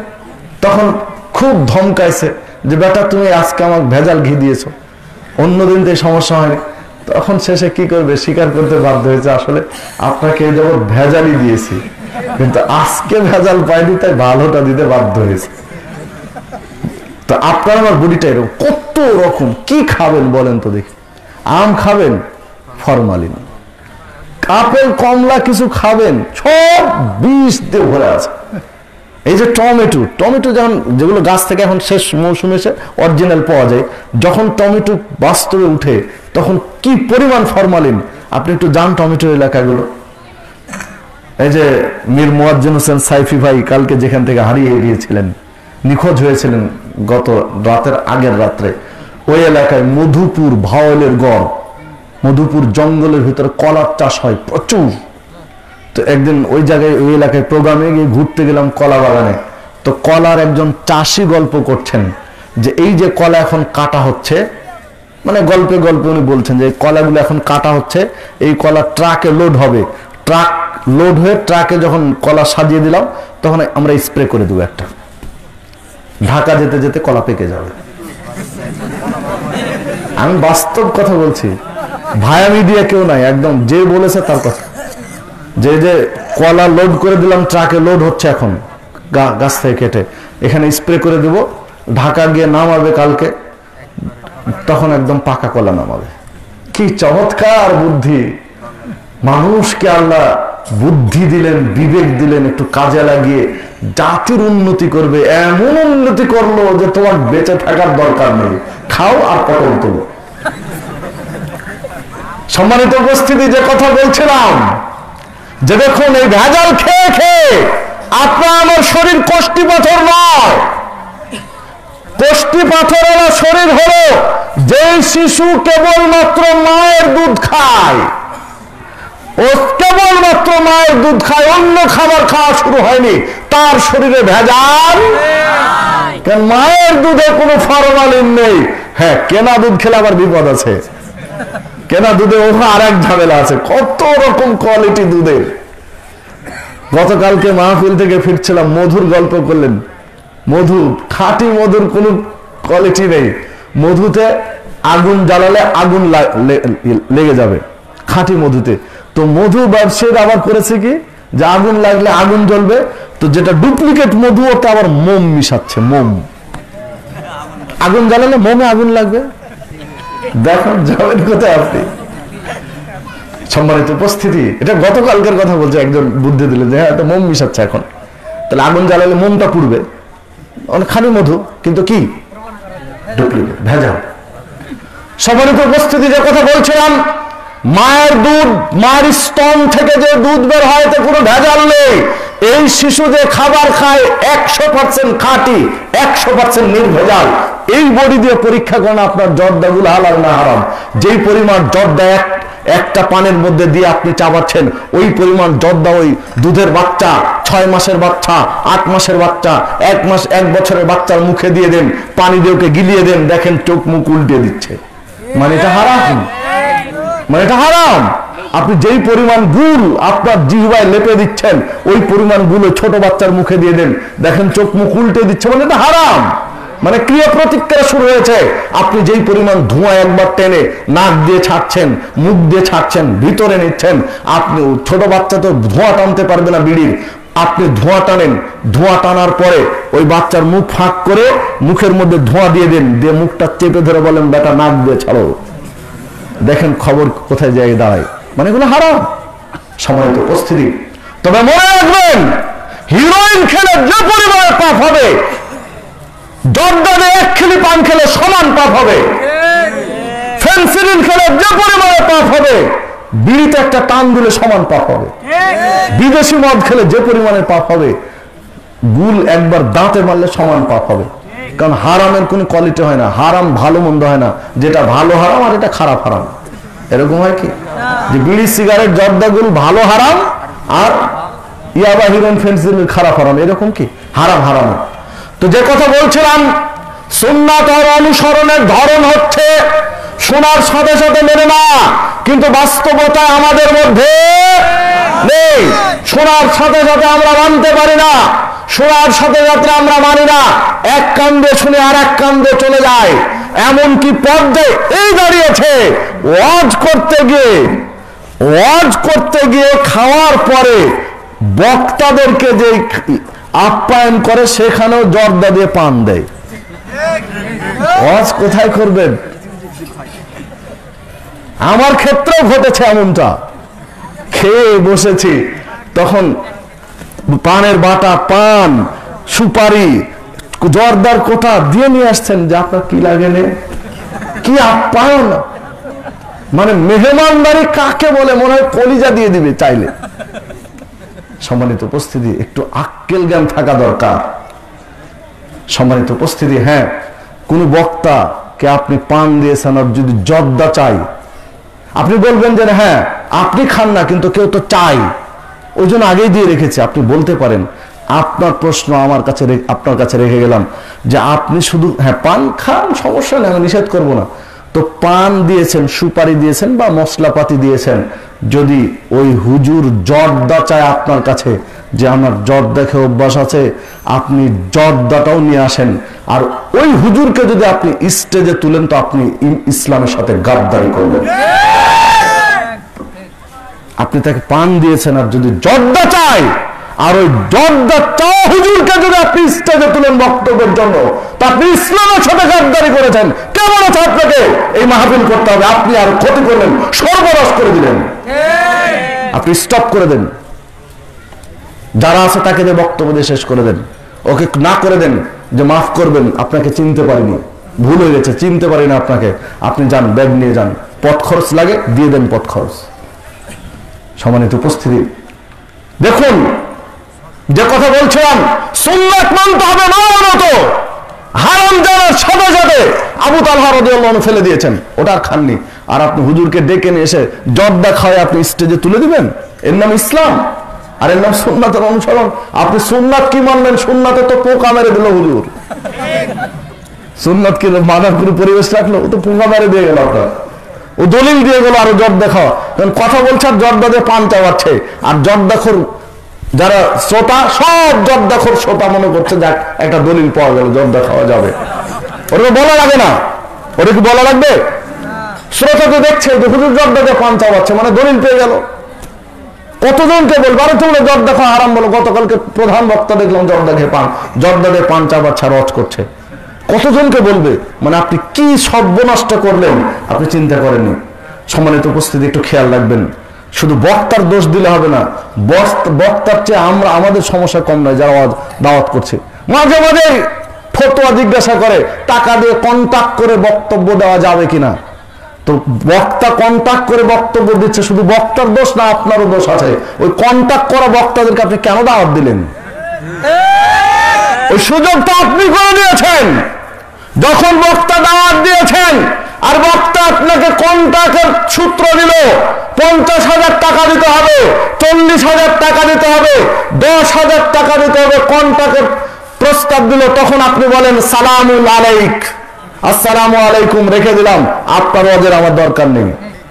আপনার তো উচিত ছিল এইটা, আপনি টাকা দিয়ে কন্টাক্ট করে নিয়ে এসে ওর একটা ডিমান্ড করে দিলেন, আপনি দলিল পেশ করলেন যারে স্বপ্নপুরীর পাশে 40,000 টাকা দিয়ে ওয়াজ করেছি আর আজকে তুমি আমাকে 10,000-20,000 দিয়ে দিতে চাচ্ছ। আপনি তো দলিল করে রেখেছেন। আপনার থেকে আর 10 জায়গায় প্রচার করে যে ওখানে 40 দিয়েছে আর দিনাজপুরে যাব 40-এর কমে যাব না, কারণ আপনি তো আরো এক্সাম্পল হয়ে আছেন তাদের কাছে। বক্তার দোষ দিচ্ছেন কিনা? বক্তার দোষ না আমাদের দোষ? পরিবেশ নষ্ট করছি তো আমরাই যারা আলোচনা। সম্মানিত উপস্থিতি, যে কথা বলছিলাম, দেখুন রাসূলুল্লাহ সাল্লাল্লাহু আলাইহি ওয়াসাল্লামের সাহাবীদেরকে রাসূলুল্লাহ সাল্লাল্লাহু আলাইহি ওয়াসাল্লাম এমন ভাবে বললেন, এমন ভাবে গড়ে তুলেছিলেন যে শোনার সাথে সাথে মেনে নিয়েছেন। দ্বিতীয় কথা বলেননি, যখন শুনেছেন যেভাবে শুনেছেন সেভাবেই মেনে নিয়েছেন। একজন সাহাবীদের সামনে আল্লাহ রাসূল সাল্লাল্লাহু আলাইহি ওয়াসাল্লাম স্বর্ণের আংটি পরেছিলেন। কোন একদিন আল্লাহ রাসূল সাল্লাল্লাহু আলাইহি ওয়াসাল্লাম যখন জানলেন যে পুরুষ স্বর্ণের আংটি পরতে পারে না, পুরুষের জন্য স্বর্ণের আংটি পরা হারাম, তখন রাসূল সাল্লাল্লাহু আলাইহি ওয়াসাল্লাম স্বর্ণের আংটিটা খুললেন, খুলে ফেলে দিলেন, ফেলে দিয়ে বললেন যে আমি পরেছিলাম আর কোনোদিন পরবো না। তখন উপস্থিত সাহাবীদের যাদের হাতে স্বর্ণের আংটি ছিল প্রত্যেকেই স্বর্ণের আংটি খুলে ফেলে দিলেন যে আমরাও কোনোদিন পরবো না। সহিহ বুখারীর হাদিস। স্বর্ণ পরা জায়েজ না জায়েজ ওই আলোচনাগুলোর মধ্যে হাদিসটি নিয়ে এসেছেন ইমাম বুখারী। বলা লাগলো না, বললেন না যে তোমরা খুলে ফেলে দাও। আল্লাহ রাসূল সাল্লাল্লাহু আলাইহি ওয়াসাল্লাম কেবল স্বর্ণের আংটি খুলে ফেলেছেন আর কি করলেন? তাও ফেলে দিলেন। মানে শোনার সাথে সাথে, ও যুবক, তুমি বিয়ের পিড়িতে বসেছ, তোমার নানি শাশুড়ি খুব আদর করে তোমাকে স্বর্ণের চেন পরিয়ে দিয়েছে, আর এদিক থেকে কেউ যদি তোমাকে কিছু বলছে যে স্বর্ণের চেন পুরুষকে পরা হয় না, তো আর এক মুরব্বি এতই বুদ্ধি বেশি, ও বলছে আরে বিয়ের দিনে একদিন কিছু হবে না। কি বলে না? বিয়ের দিনে একদিনে কিছু হবে না। মুরব্বি, কবরে যান, কবরে গেলে টের পাবেন যে একদিনের কি জ্বালা। সম্মানিত উপস্থিতি, স্বর্ণ পরা হারাম, সাহাবীরা জানার সাথে সাথে খুলে ফেলে দিলেন। আর এখন স্বর্ণের চেন, কানের দুল আর নাকের ফুল সবই পড়ছে যুবকরা। কানের দুল আছে না যুবকদের? আশ্চর্য! এখন যুব সমাজ এরা কি মডার্ন, আধুনিক, অত্যাধুনিক, উল্টা মডার্নের। এখন দেখেন না, বড় বড় চুল ছাড়ে এখন যুবকরা, এমনকি চুল ঝুঁটি করে বাঁধে। বিশ্ববিদ্যালয়ে পড়ে, অনার্সে পড়ে, মাস্টার্সে পড়ে, যাদেরকে গ্রাজুয়েট বলা হচ্ছে, মানে উচ্চ শিক্ষিত, তারা চুলের ঝুঁটি বেঁধে আছে মাথায়, চোখে দেখে কথা বলছি, ঝুঁটি বেঁধে আছে, কানে দুল, কান ফুরিয়ে দুল লাগানো আছে, আর কি 3 পিস পড়ছে, 3 পিস পড়ছে না, একটা পায়জামা, একটা পাঞ্জাবি, আর মেয়েদের মতো একটা ওড়না, যে স্টাইল আছে না। যুবক, তোমার যখন এতই শখ, তাহলে শাড়ি আর ব্লাউজ পরে ঘুরো। তুমি ওটুক বাকি রেখেছো কেন? দেখো মানুষ তোমাকে হিজড়া তকমা লাগিয়ে দেয় কিনা, দেখো। এত আধুনিক হওয়া ঠিক নয়। ইসলাম যেখানে রাখতে চেয়েছে সেখানে থাকতে হবে, অন্য জায়গায় গেলে বিপদ আছে। দেখুন, প্রত্যেকটা ক্ষেত্রে জানার সাথে সাথে মেনে নিতে হবে। সুন্নাতের বাস্তবতা এটাই। অনুসরণের বাস্তবতা এরকম বড় না। এই ধরনের দলিল আপনার কাছে 4টা পেশ করলাম, অনেকগুলো দলিল আছে জাতীয় যে শোনার সাথে সাথে মেনে নিয়েছেন, কিন্তু আপনি আমি পারি না। আপনার আমার ছোট ছোট বিষয় নিয়ে কত ঝামেলা। আল্লাহ রাসূল সাল্লাল্লাহু আলাইহি ওয়াসাল্লাম সালাত পড়তে বললেন, সালাত পড়া হবে কার মতো? মুহাম্মদ সাল্লাল্লাহু আলাইহি ওয়াসাল্লামের মতো। সিয়াম পালন করা হবে কার মতো? মুহাম্মদ সাল্লাল্লাহু আলাইহি ওয়াসাল্লামের মতো। মডেল আদর্শ হচ্ছেন রাসূল সাল্লাল্লাহু আলাইহি ওয়াসাল্লাম। মা আতাকুমুর রাসূল ফাখুদুহু, রাসূল যা দেন ওইটা গ্রহণ করো। ওয়া মা নাহাকুম আনহু ফান্তাহু, তিনি নিষেধ করেন ছেড়ে দাও। ওয়াত্তাকুল্লাহ, আল্লাহকে ভয় করো। ইন্নাল্লাহা শাদীদুল ইকাব, আল্লাহ শাস্তি দেন অত্যন্ত কঠোর। রাসূল যে সালাত দিয়েছেন ওই সালাত পড়তে হবে। রাসূল যে সিয়াম দিয়েছেন ওই সিয়াম করতে হবে। রাসূল সাল্লাল্লাহু আলাইহি ওয়াসাল্লাম যে হজ দিয়েছেন, উমরা দিয়েছেন, সেইটা করতে হবে। জাতি যেটা দিয়েছে, মুফাসসির যেটা দিয়েছে, হুজুর যেটা দিয়েছে, পীর সাহেব যেটা দিয়েছে, পীরে কেবলা বুজুর্গানে যেটা দিয়েছে, সেইটা করবেন রাসূলেরটা। সম্মানিত উপস্থিতি, কোথায় আল্লাহ রাসূল সাল্লাল্লাহু আলাইহি ওয়াসাল্লাম বলেন, সাল্লু কামা রাআইতুমুনি উসাল্লি। সহিহ বুখারী 631 নম্বর হাদিস। ওইভাবে সালাত আদায় করো যেভাবে আমাকে সালাত আদায় করতে দেখছো। সালাত পড়ে দড়ি না পাকালে আপনার আমার তৃপ্তি আসে না। আসে এক মোনাজাতের দ্বন্দ্ব এখনো চলছে সমাজে। মোনাজাতের প্যাঁচ, সম্মিলিত ফরজ সালাতের পরে সম্মিলিত মোনাজাতের সমাধান আহলে হাদিস সমাজে এখনো করা যায়নি। অন্যদের কোথায় দাওয়াত দিবেন? সম্মানিত উপস্থিতি, এরকম একটা পচা বিষয় নিয়ে কথা বলার সুযোগ আছে এখন? এই একটা ছোট্ট বিষয় নিয়ে দ্বন্দ্ব লাগতে পারেন, আলেমদের মধ্যে খোঁচাখুচি চলছে। আপনি এটা একটু বিবেক চোখ কান খোলা রাখলে তো বুঝতে পারেন। আল্লাহ রাসূল সাল্লাল্লাহু আলাইহি ওয়াসাল্লাম 23 বছর জীবনীতে যত ওয়াক্ত সালাত আদায় করেছেন, নবুয়তের 23 বছর জিন্দেগিতে যত ওয়াক্ত সালাত আদায় করেছেন, কোন একটা ওয়াক্তে প্রমাণ আছে যে তিনি সালাত আদায় করে সাহাবীদেরকে নিয়ে আল্লাহ রাসূল সাল্লাল্লাহু আলাইহি ওয়াসাল্লাম ফরজ সালাত, আল্লাহ রাসূল সাল্লাল্লাহু আলাইহি ওয়াসাল্লাম ফরজ সালাত আদায় করলেন, সাহাবীদেরকে নিয়ে আল্লাহ রাসূল সাল্লাল্লাহু আলাইহি ওয়াসাল্লাম দোয়া করলেন, আর সাহাবীরা আমিন আমিন করলেন। আমিন শেষ, ফাবে হাক্কে লা ইলাহা ইল্লাল্লাহ, দড়ি পাকে মুখে মুছে নিলেন। এরকম একটা দলিল নিয়ে আসেন তো দেখি। এত তর্ক বিতর্ক, আমার সাথে বাহাসের দরকার নেই, বাহাস লাগবে না। বাহাস মানে তো লাঠালাঠি মারামারি, বাহাস মানে তো এখন লাঠালাঠি মারামারি। বাহাসের পরিবেশ আছে বাংলাদেশে? বাহাসের কোন পরিবেশ আছে? কোন বাহাসটা সুনিয়ন্ত্রিত ভাবে হচ্ছে বাংলাদেশে? দেখান তো দেখি। লাঠির দৌড় বেশি, তাই। সম্মানিত উপস্থিতি, যে কথা বলছিলাম যে বাহাস এত কিছু লাগবে না। আল্লাহ আপনাকে বিবেক দিয়েছেন, আপনি শুধু একটু দলিল দেখেন। যে আলেম যারাই বলছেন যে না মোনাজাত করতে হবে, কে বলেছে মোনাজাত করা যাবে না? মোনাজাত যারা করে না তাদের খুতবা উঠতে দিবে না বলছে না, খুব চিল্লাচ্ছে। সম্মানিত উপস্থিতি, হ্যাঁ, হকার বেশি চিল্লাই, এমবিবিএস ডাক্তার বেশি চিল্লায়। এমবিবিএস ডাক্তারকে কোনোদিন দেখেছেন দোকানে বলে যে আমার ওষুধ না, আমারটা ভালো, আমারটাই পিওর? বলে না। হকার রাস্তায় চিল্লায় যে যে ওষুধ নিয়ে এসেছি, বাপ ভালো হবে, এই ভালো হবে, ওই ভালো হবে, মানে জীবনে যা অসুখ সব ভালো হয়ে যাবে এক ওষুধে। এটা হকার চিল্লায় রাস্তায়। যারা এমবিবিএস ডাক্তার তারা রাস্তায় চিল্লায় না। আপনি চিন্তা করবেন যে যারা চিল্লিয়ে বেড়াচ্ছে এই শ্রেণীগুলো, যারা ইলমের গভীরতায় থাকে, তারা এত চিল্লা পাল্লা করে না। তাদের কাছে যান, শান্তভাবে আপনাকে বুঝিয়ে ছেড়ে দিচ্ছে। আপনি সেই ক্যাটাগরিতে যান, আপনাকে এত বাহাস বাহাস করে চিল্লাতে হবে না। আপনি তার কাছে দলিল চান যে ঠিক আছে, এটা একটু হাদিস দিয়ে দেখিয়ে দেন যে ফরজ সালাতের পরে আল্লাহ রাসূল সাল্লাল্লাহু আলাইহি ওয়াসাল্লাম দোয়া করলেন। মডেল তো রাসূল সাল্লাল্লাহু আলাইহি ওয়াসাল্লাম নাকি? আর কেউ? মডেল কে? আপনার আমার জন্য আইডল, আদর্শ কে?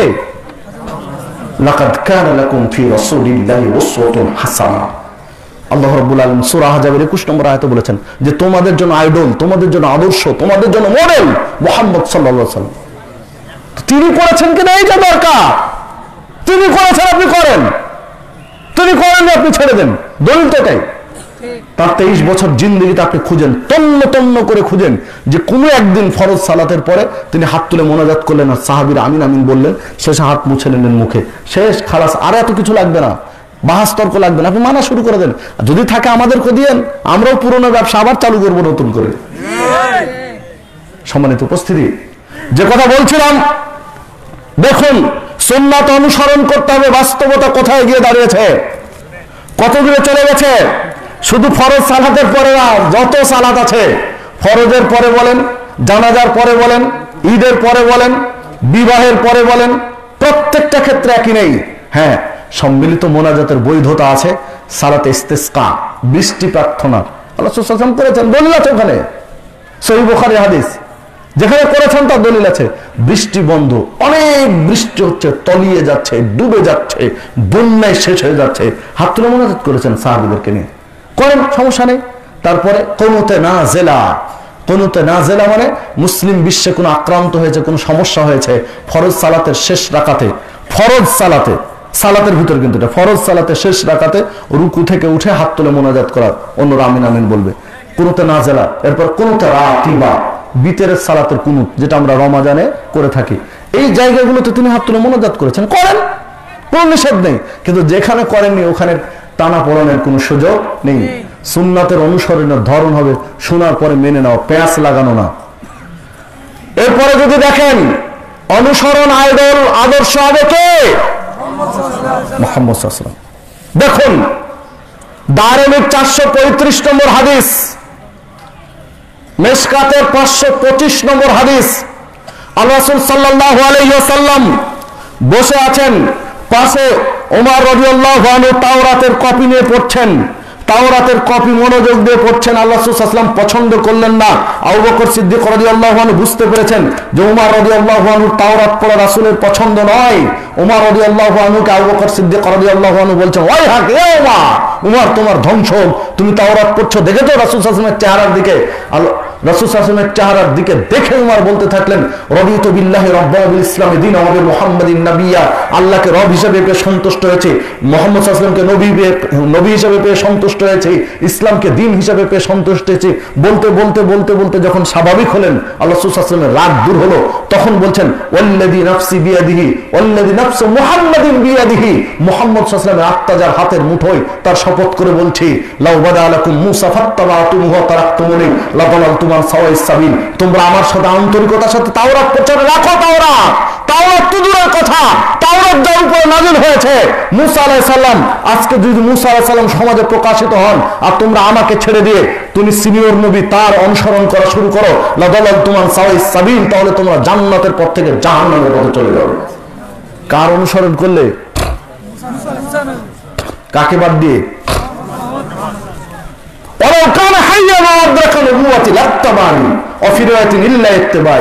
যদি মুসা আলাইহিস সালাম কোন কারণে জীবিত হন, সমাজে চলে আসেন আবার, আর যদি কোরআন সুন্নাহর এই সিলসিলা চালু থাকে, তাহলে তিনি আমার অনুসরণ করবেন। অন্য বর্ণে এসেছে আমার অনুসরণ করতে বাধ্য হবেন।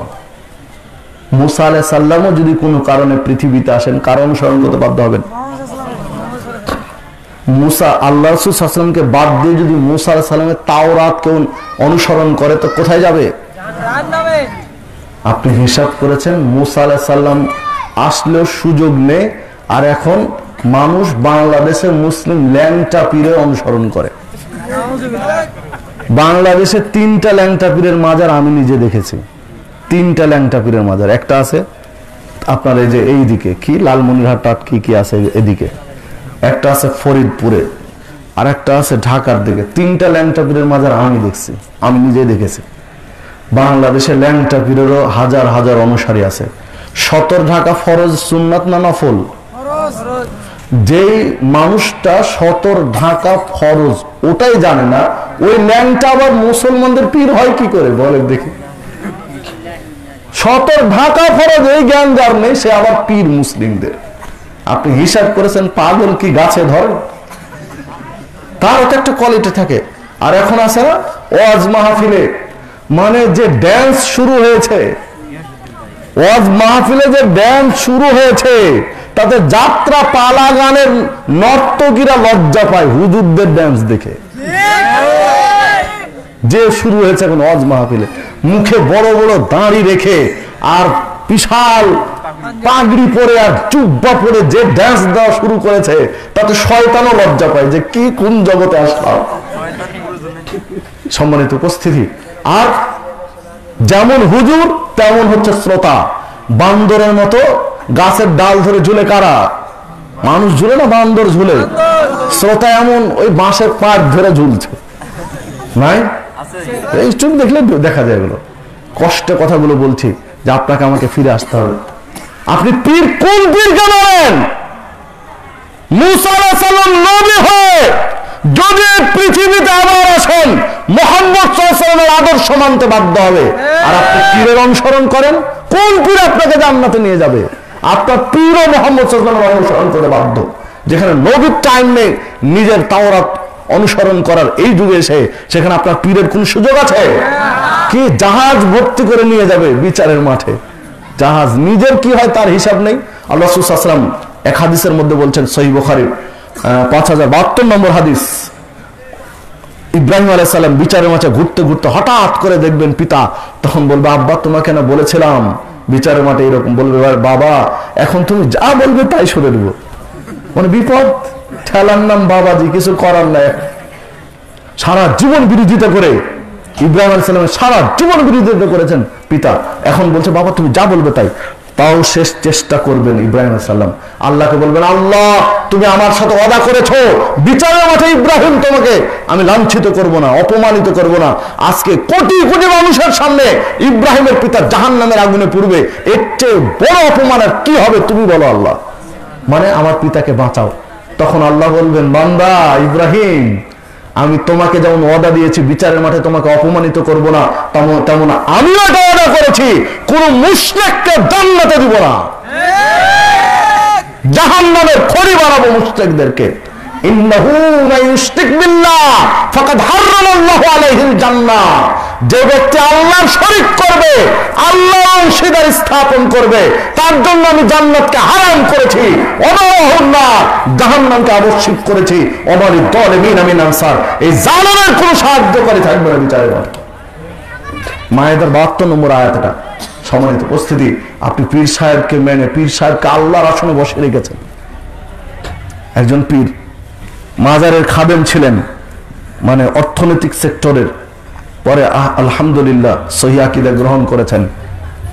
তো ওনাকে জিজ্ঞাসা করছিলাম যে আপনার অভিজ্ঞতার আলোকে আপনি বলেন তো মাজার কেন্দ্রিক যারা এদের ঈমান আছে? তিনি বলছেন না না, নতুন করে মুসলিম হওয়া লাগবে তাদের। কেন নেই? উনি নিজের কথা বলছেন, উনি অর্থনৈতিক সেক্টরের একজন উচ্চ পদস্থ কর্মকর্তা, একটা মাজার, নাম বলছি না। তিনি বলছেন যে যখন উনি বলছেন আমার নিজের কথা বলি, কেউ যদি জিজ্ঞাসা করতো যে ভাই কেমন আছেন, তো বলতাম বাবাই ভালো রেখেছেন। বলছে এটা আমি নয়, হাজার হাজার লোক আছে আপনাকে এই উত্তর দিবে। যদি জিজ্ঞাসা করেন ভাই কেমন আছেন, বাবাই ভালো রেখেছেন, হাজার হাজার অনুসারী আছে। আমি নিজেও বলতাম, উনি বলছেন। আপনি হিসাব করেছেন যে এরা শিরক কোন পর্যায়ে করে? এটা কি শিরক নাই? এই কথা বলার সাথে সাথে এটা শিরক আকবার। কেউ যদি বলে যে বাবাই ভালো রেখেছেন, বাবার দুয়ায়, বাবার দয়ায় ছেলেটার রেজাল্ট ভালো হয়ে গেল, বাবার দয়ায় আমার অসুখ ভালো হয়ে গেল, এই কথা বলার সাথে সাথে তার ঈমান নষ্ট হয়ে যাবে, তার ঈমান শেষ। ওর সালাত, সিয়াম, হজ, যাকাত, তাসবিহ, তাহলিল, জিকির, আজকার কোনো কিছুই কবুল হবে না, সব শেষ। সম্মানিত উপস্থিতি, চিন্তা করেছেন কোথায় গিয়ে দাঁড়িয়ে আছি আপনি আমি? সম্মানিত উপস্থিতি, যে কথা বলছিলাম সুন্নাতকে মানতে হবে মানার মতো। হ্যাঁ, যেখানে স্বার্থ আছে সুন্নাতে খুব আগ্রহী, খাবার পরে মিষ্টি খাওয়া সুন্নাত, চেয়ে নিচ্ছি যে হাজী সাহেব দাওয়াত দিলেন মিষ্টি দিবেন না, সুন্নাত। মানে ওই জায়গায় সুন্নাত ঠিকই মানছি, কিন্তু আরো যে সুন্নাত আছে সেটা ফিতরা কি দিয়ে দেয়? টাকা দিয়ে না, চাউল দিয়ে, খাদ্যদ্রব্য দিয়ে।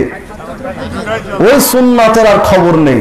টাকা দিয়ে টাকা দিয়ে ফিতরা হবে না। যারা টাকা দিয়ে ফিতরা দিয়েছেন বিগত বছরে, এই বছর তওবা করবেন যে আল্লাহ ভুল হয়েছে, আর জিন্দেগি তো নয়, এই বছর চাউল দিয়ে ফিতরা দিবেন। যদি বিস্তারিত শোনার ইচ্ছা থাকে নাম সার্চ দিয়েন ইউটিউবে, 1 ঘন্টার উপরে আলোচনা আছে যে ফিতরা কি দিয়ে দিতে হবে। জুমার খুতবা 1 ঘন্টার আলোচনা আছে, ওইখানে দলিল দিয়ে দিয়ে আপনার দলিল এবং যুক্তি, যেগুলো যুক্তি মানুষ খাড়া করে, সব যুক্তির খণ্ডন করা আছে ওখানে। এখন তো 1 ঘন্টা নতুন করে বিষয় বলা সম্ভব না, সম্ভব কি? আবার কোনোদিন সম্ভব হলে বলবো। সহিহ বুখারীর 1503 নম্বর হাদিস, আল্লাহ রাসূল সাল্লাল্লাহু আলাইহি ওয়াসাল্লাম সাহাবীর বলছেন আল্লাহ রাসূল সাল্লাল্লাহু আলাইহি ওয়াসাল্লামের যুগে আমরা ফিতরা দিতাম সাআন মিন তামার। 5টা জিনিসের নাম বলা আছে, তার মধ্যে একটা বলা হয়েছে সাআন মিন তাআম, খাদ্যবস্তু হতে দেন। খাদ্যবস্তু হতে ফিতরা, টাকা নয়। টাকা দিয়ে ফিতরা হয়, ফিতরা হবে খাদ্যবস্তু, টাকা দিয়ে হবে না। সম্মানিত উপস্থিতি, ধরেন এই যে করোনা গেল না গত বছর, করোনায় বাজারে যাওয়া ঝামেলা, ছাগলের ওখানে তো আরো বেশি ঝামেলা, মানুষের গ্যাদারিং, করোনা হয়ে যাবে ইত্যাদি, বাজারে যাওয়া ঝামেলা, করোনায় সব ছুটি, লোক পাওয়া ঝামেলা। এত ঝামেলা না করে 20,000 টাকা একটা ছাগল কিনতাম, তো 20,000 টাকা দান করে দিলাম, যে আল্লাহ কুরবানি করে দিলাম। হবে কুরবানি না? কি লাগবে এখন? পশু লাগবে। কুরবানি মানে পশু। 1 কোটি টাকা যদি দান করে, তাহলে এটা কুরবানির নেকি হবে কি? দানের নেকি হবে। কুরবানির নেকি হবে কি? যে আমি কুরবানি করতে পারলাম না, দান করলাম, যে আল্লাহ কুরবানি কবুল করে না, কুরবানির নেকি হবে কি? দানের নেকি হবে, কুরবানির নয়। তো ওটা কি লাগে? পশু লাগে। আর ফিতরায় লাগে খাদ্যদ্রব্য। ওখানে টাকা দিয়ে হয় না, কি দিয়ে লাগে? পশু দিয়ে। কেউ কোনোদিন আপনাদের দিনাজপুরে কেউ কোনোদিন দেখাতে পারবেন যে টাকা দিয়ে কুরবানি দিয়েছে? ও মানে ওটা গোস্ত খেতে পাওয়া যায়, তো ওই জন্য পশু। কেউ ভুল করে টাকা দিয়ে কুরবানি দিতে আসেনি। মানে কুরবানি দিতে হলে তো দান করে দিতে হবে, তাই না? কুরবানি যদি টাকা দিয়ে কুরবানি দেয়, তাহলে কি করবে? দান করে দিতে হবে। তখন ভুলেও না, কষ্ট করে হলেও ঝুঁকি, জীবনের ঝুঁকি নিয়ে একদম মানে 7 পট্টি নাকে মুখে লাগিয়ে ছাগল কিনে এসে ছাগল দিচ্ছে, দেয়নি? ঠিকই দিয়েছে। সম্মানিত উপস্থিতি, কারণ যে গোস্ত খাওয়া যায়, টাকা কেউ দিতে যায়নি। আর এই চাউল, ফিতরার চাউল খাওয়া যায় না, তো তাই কষ্ট করবে না, পকেট থেকে বের করে দিয়ে দিচ্ছে, ঝামেলা শেষ। যদি হয়তো বা বলা হতো ইসলামে যে চাউল দিবে 4 ভাগের 3 ভাগ দাতার, তাহলে ঠিকই চাউল কিনে দিতাম, যে টাকা তো পাওয়া যাবে না, চাউল পাওয়া যাবে, তখন ঠিকই শুরু হয়ে যেত। এই ধান্দাবাজি চিন্তা ভাবনা ছাড়তে হবে। সুন্নাত যেভাবে এসেছে ওভাবে মেনে নিতে হবে, হেরফের করার সুযোগ নেই। আপনি একজন সাহাবীর, আল্লাহ রাসূল সাল্লাল্লাহু আলাইহি ওয়াসাল্লাম লক্ষাধিক সাহাবীর সামনে বিদায় হজ্জের ভাষণ দিয়েছেন, একজন সাহাবী, লক্ষাধিক সাহাবী, 1 লক্ষের উপরে সাহাবীর সামনে বিদায় হজ্জের ভাষণ দিয়েছেন। একজন সাহাবী প্রমাণ করতে পারবেন না যে তারা দিনার দিরহাম দিয়ে ফিতরা দিয়েছে, সব খাদ্যবস্তু দিয়ে দিয়েছে, একজন দেননি। তা আপনি কিসের এত চিন্তা ভাবনা করছেন আর এত যুক্তি খাড়া করছেন? হ্যাঁ, চাউল কিনে খান, আপনি কিনে টাকা ফিতরা দিবেন, টাকা নয়। আপনি যে যুক্তি খাড়া করেন। সম্মানিত উপস্থিতি, দেখুন, যাকাত দেওয়ার সময় ঠিক মতো দিতে হবে। সুন্নাত মানার ক্ষেত্রে আপনার আমার কোনো টাল বাহানা চলবে না। সূর্য ডুবার সাথে সাথে ইফতার, 3 মিনিট দেরি করার সুযোগ নেই। বড় হুজুর কেন, গোটা পৃথিবীর হুজুর যদি একমত হয়ে যায় যে এহতিয়াতান, সতর্কতামূলক সূর্য ডুবার 3 মিনিট পর ইফতার, না। আল্লাহ রাসূল সাল্লাল্লাহু আলাইহি ওয়াসাল্লাম বলেছেন, ইদা গারাবাতিশ শামস ফাকাদ আফতারা সায়েম, সহিহ বুখারীর হাদিস। যখন সূর্য ডুবে যাবে, সায়েম ইফতার করবে। গোটা পৃথিবীর আর আলেম ওলামাদের ঐক্যমতের কোনো চিন্তা নেই। ইজমা বলেন, কিয়াস বলেন, যাই বলেন না কেন, আর নেই। কারণ সূর্য ডুবেছে, ইফতার করে দিতে হবে। 3 মিনিট কিসের 3 মিনিট? সূর্য ডুবার পরে ইচ্ছা করে ½ মিনিট দেরি করার সুযোগ নেই। ডুবে গেছে, ইফতার করতে হবে। গোটা বাংলাদেশ চলছে, অধিকাংশ মুসলিম সূর্য ডুবার 2 মিনিট 3 মিনিট পর ইফতার করছে না। সুন্নাতের অনুসরণ আছে আপনারা না, বাস্তবতা আছে। সম্মানিত উপস্থিতি, 20 রাকাত তারাবি পড়া যাবে কি যাবে না ওই মতামত পরে। 20 রাকাত তারাবি সুন্নাত বেদাত ওইখানে আমি নাই। আমার প্রশ্ন হলো, মুহাম্মদ সাল্লাল্লাহু আলাইহি ওয়াসাল্লাম সারা জীবন পড়েছেন কয় রাকাত? 8, বেতের দিয়ে 11। সহিহ বুখারীর হাদিস, মুসলিমের হাদিস, আবু দাউদের হাদিস, তিরমিজির হাদিস, নাসাঈর হাদিস, ইবনে মাজাহর হাদিস, মুসনাদ আহমদের হাদিস, সহিহ ইবনে আওয়ানার হাদিস।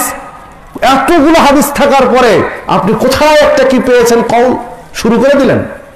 সম্মানিত উপস্থিতি, রাসূল সাল্লাল্লাহু আলাইহি ওয়াসাল্লাম যেটা পড়েছেন ওইটা পড়তে আপনার সমস্যা কি?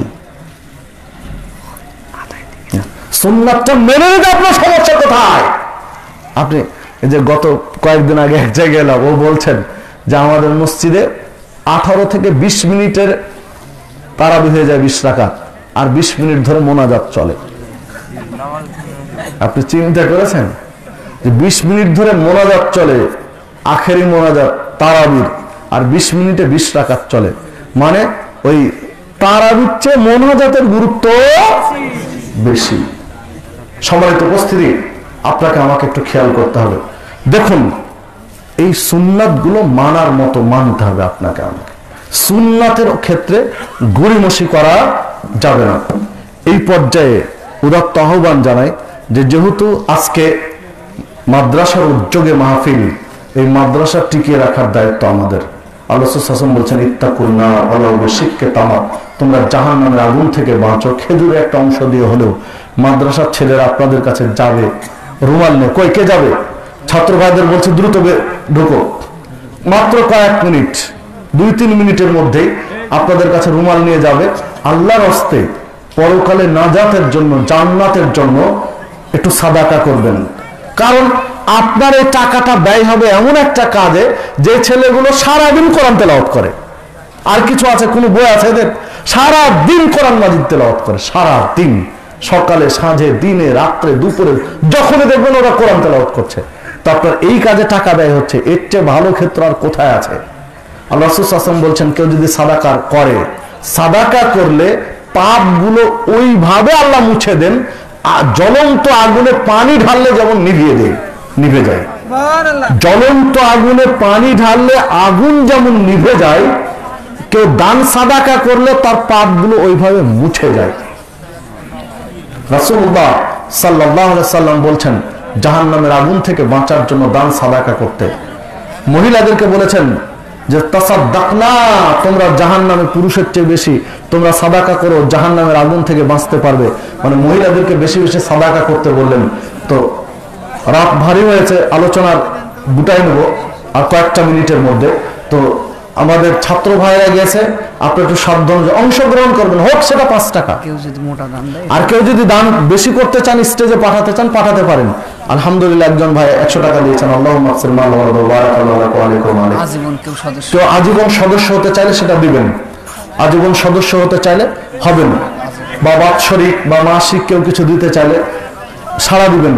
কারণ এগুলো টিকিয়ে রাখা দরকার। এগুলো প্রতিষ্ঠানে সরকারি অনুদান আসে না, এগুলো আপনার আমার দান সাদাকায় চলে। পাশাপাশি আরেকটা ঘোষণা দিচ্ছি যে ঈমান ভেঙে যায়। একটা পয়েন্ট আপনাদের কাছে তুলে ধরলাম যে শিরকে আকবার করার সাথে সাথে ঈমান থাকে না, ভেঙে যায়। আর ঈমান ভেঙে গেলে সালাত, সিয়াম, হজ, যাকাত কোনো কিছু কবুল হবে না। তো ঈমান ভাঙার একটা কারণ, একটা বই আমার নিয়ে এসেছি, আমার নিজেরই লেখায়, কয়েকদিন আগে বের হয়েছে। ঈমান ও ইসলাম ভঙ্গের কারণ, মাত্র 25 টাকা করে দাম। নিয়ে যাওয়ার চেষ্টা করবেন প্রত্যেকে, অন্তত 1 কপি হলো বাসায় রাখেন। কারণ দেখেন যে ঈমানটা ঠিক আছে না নেই। যদি ঠিক না থাকে তাহলে কিভাবে ঈমানটা নবায়ন করবেন? তওবা করে ফিরে আসতে হবে নিজে পরে।